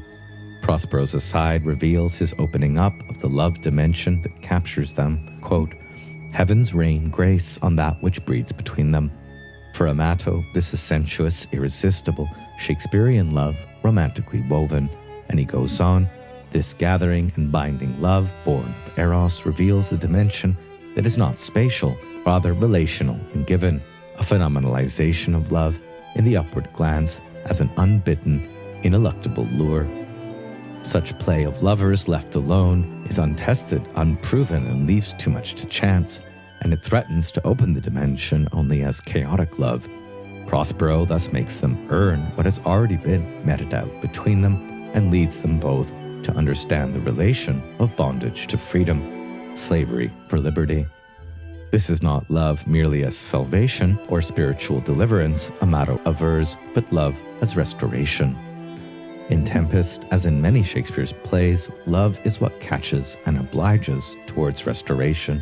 Shakespearean love is close to Eros as the Greeks understood it, a poeticized relation of earth and sky by way of love, facing one another and belonging to one another, which is the very origin of the Greek divinities. Such love gets behind or before all interpretation in order to comprehend the dimension in its most primordial showing for a finite creature. And this is where Amato cites Heidegger's Kant, quote from Heidegger, "For any finite creature, beings are accessible only on the grounds of a preliminary letting stand against, which turns our attention toward. This a priori unified whole made of pure intuition and pure understanding forms the play space for letting stand against." Connecting Kant on understanding and intuition to Heidegger on the fourfold of earth and sky, mortals and divinities, Amato adds that pure understanding arrives from above and pure intuition from below, and yet both are united by and as the imagination, which is the unifying middle. In the Tempest and in the later Heidegger, this faculty of imagination is what opens up the dimension. Quote, "The choral imagination spans, and gods as ideas, as events, as words, as dramas emerge, dancing and wrestling." Miranda and Ferdinand's trials of love, orchestrated by Prospero, unfolds towards art, children, insight, virtues, and except perhaps for some foreshadowing of real politic life back in Milan at the end, it transcends destruction, death, misapprehension, and vice. Amato next explores how the wedding masque, the greatest display of Prospero's magic in the play, is interrupted twice. First by Ferdinand's curiosity, "Might I be bold to think these spirits?" And then by Caliban's noisy conspiracy with his confederates. Prospero's response to Ferdinand is indulgent, but calls for silence, attentive listening, "Hush and be mute, or else our spell is marred." Amato here connects the English word spell to the German das Spiel, spielen, the play or playful venturing, which is always in some way magical, not in a supernatural, but in a metaphoric or poetic sense. I'm not so sure about this decision to avoid magic per se in the play in favor of poetic naming, but I see why Amato did it. Poetry is like a game which follows its own curious combination of sensible and logical rules. Still, the spell requires silence. For Amato, this silence is theologically coeval with the word, logos.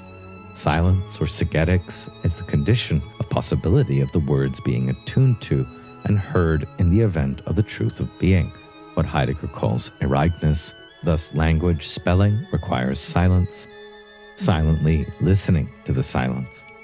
Only then can we hear things breaking through to us, speaking to us through language. Only then can spirits and gods bless us.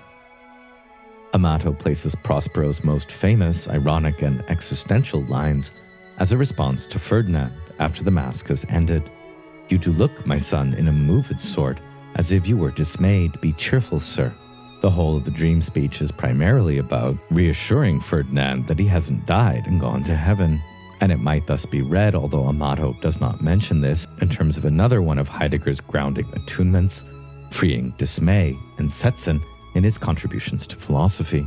In Shakespeare's text, "Be cheerful" also harks back to the opening words of the boatswain, "Here, master, what cheer?"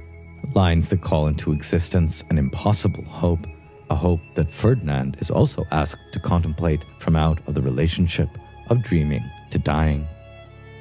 One of my favorite parts of Amato's reading is when he understands Prospero's dream speech as an affirmation of life and creativity. First, he reviews the standard interpretations, Shakespeare as Prospero, magician as poet, and the existential, romantic, or nihilist themes of dreaming and dying. Death is, since the Greeks, always the sister of sleep. But he points to the deepest meaning of the speech as an affirmation of life's creativity. Quote, "Prospero, Shakespeare, here takes the measure. He has listened and seen the arc of life, its sublimities and gaieties, its gorgeousness and ephemerality, its baseless foundations, its dissolution, its sleeping end. Yet moreover, and especially, be cheerful. Shake off the gloom of mortality and create." This insight in Shakespeare is timeless, ancient, and modern, and we find it also in the Greek poets and the pre-Socratics through to Nietzsche and Heidegger. Life requires affirmation through creative activity and thinking, both of which begin with attentive listening and receptive silence, wherein heaviness and buoyancy lend themselves to mysterious imaginings.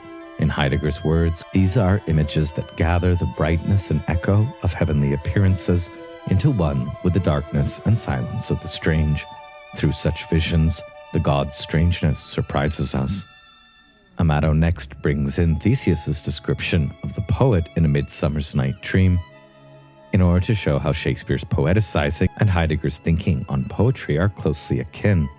Shakespeare writes, "The poet's eye, in a fine frenzy rolling, doth glance from heaven to earth, from earth to heaven, and as imagination bodies forth the forms of things unknown, the poet's pen turns them to shapes, and gives to airy nothing a local habitation and a name." For Amato, this is poetic measuring as phenomenal and original naming. And it's what Prospero does with his poetic art as well. Spirits which by mine art I have from their confines called to enact my present fancies. We may be tempted to think such imaginings or fancies, fantastical envisionings, lack silence, may mar the spell, are too mystical rather than scientific, call for skepticism, or are ultimately based in airy nothing.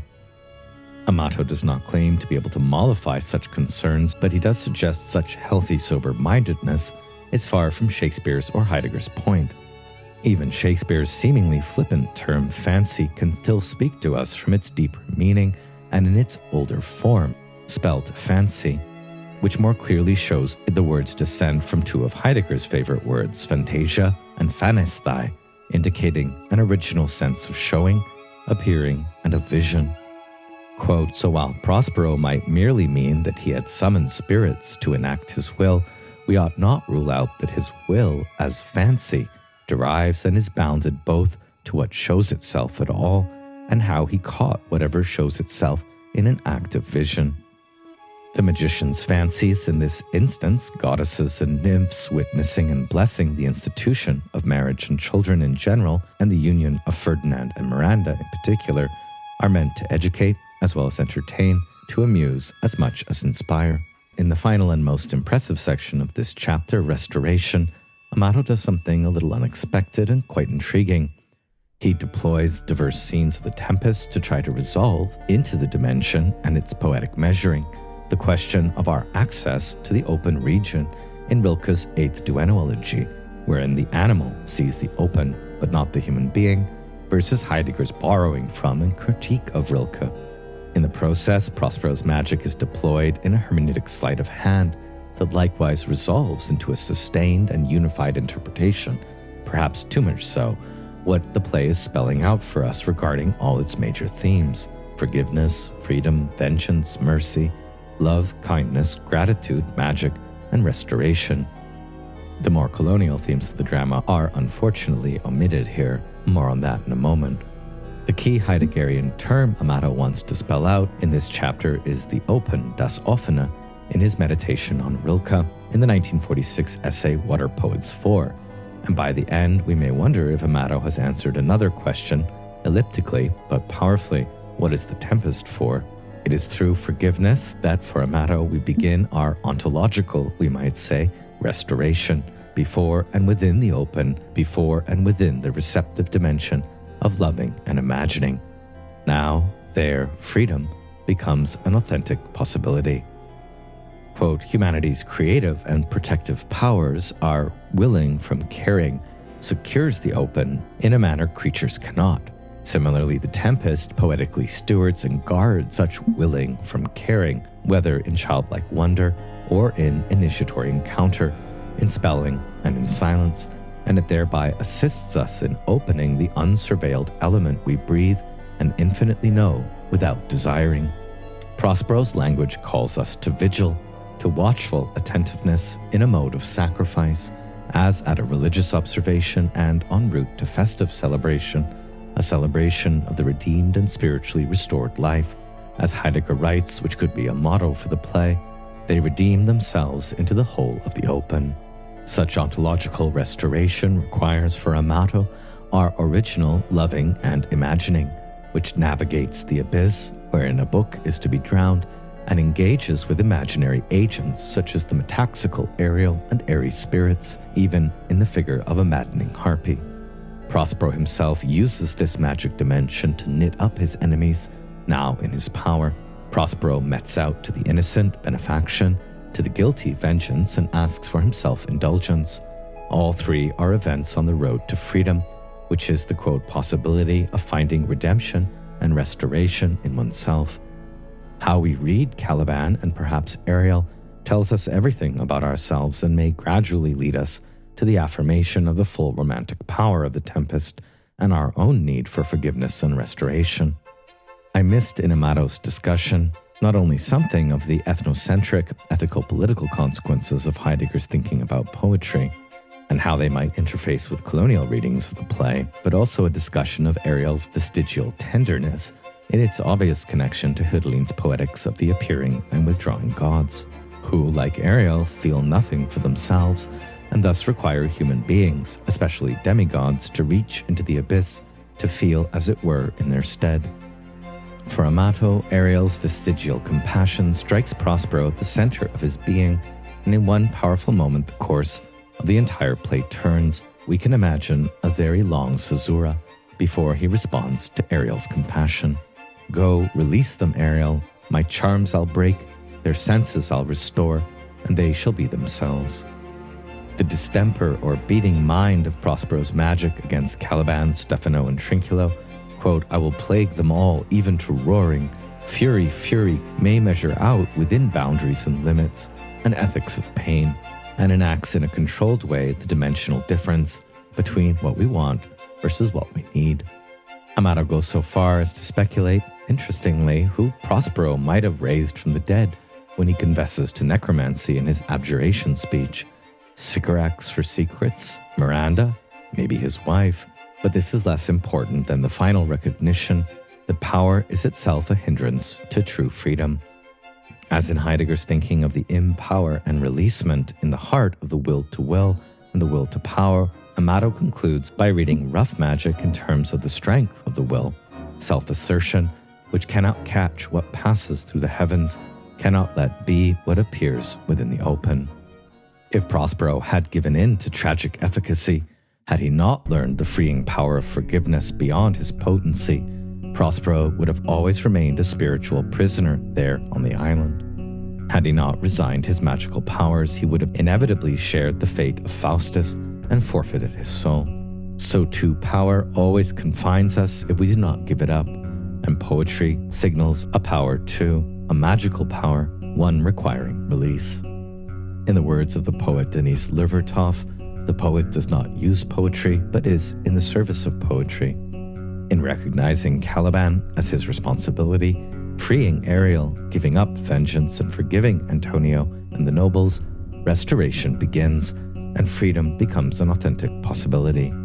This is surely an impressive example of how Amato develops across this book from the intersection of Shakespeare and Heidegger, a creative and contemplative sense of ethics, or an ethical imagination. What is lacking here, however, is the ethical imagination attuned to how the Euro-Christian social project of Shakespeare's day interfaces with Heidegger's own Greco-German ethnocentrism. In Amato, the Christian moral lessons of the Tempest are retrieved beyond Christianity, but this gesture can only be partial, without some imagination of Caliban's own ethical imagining.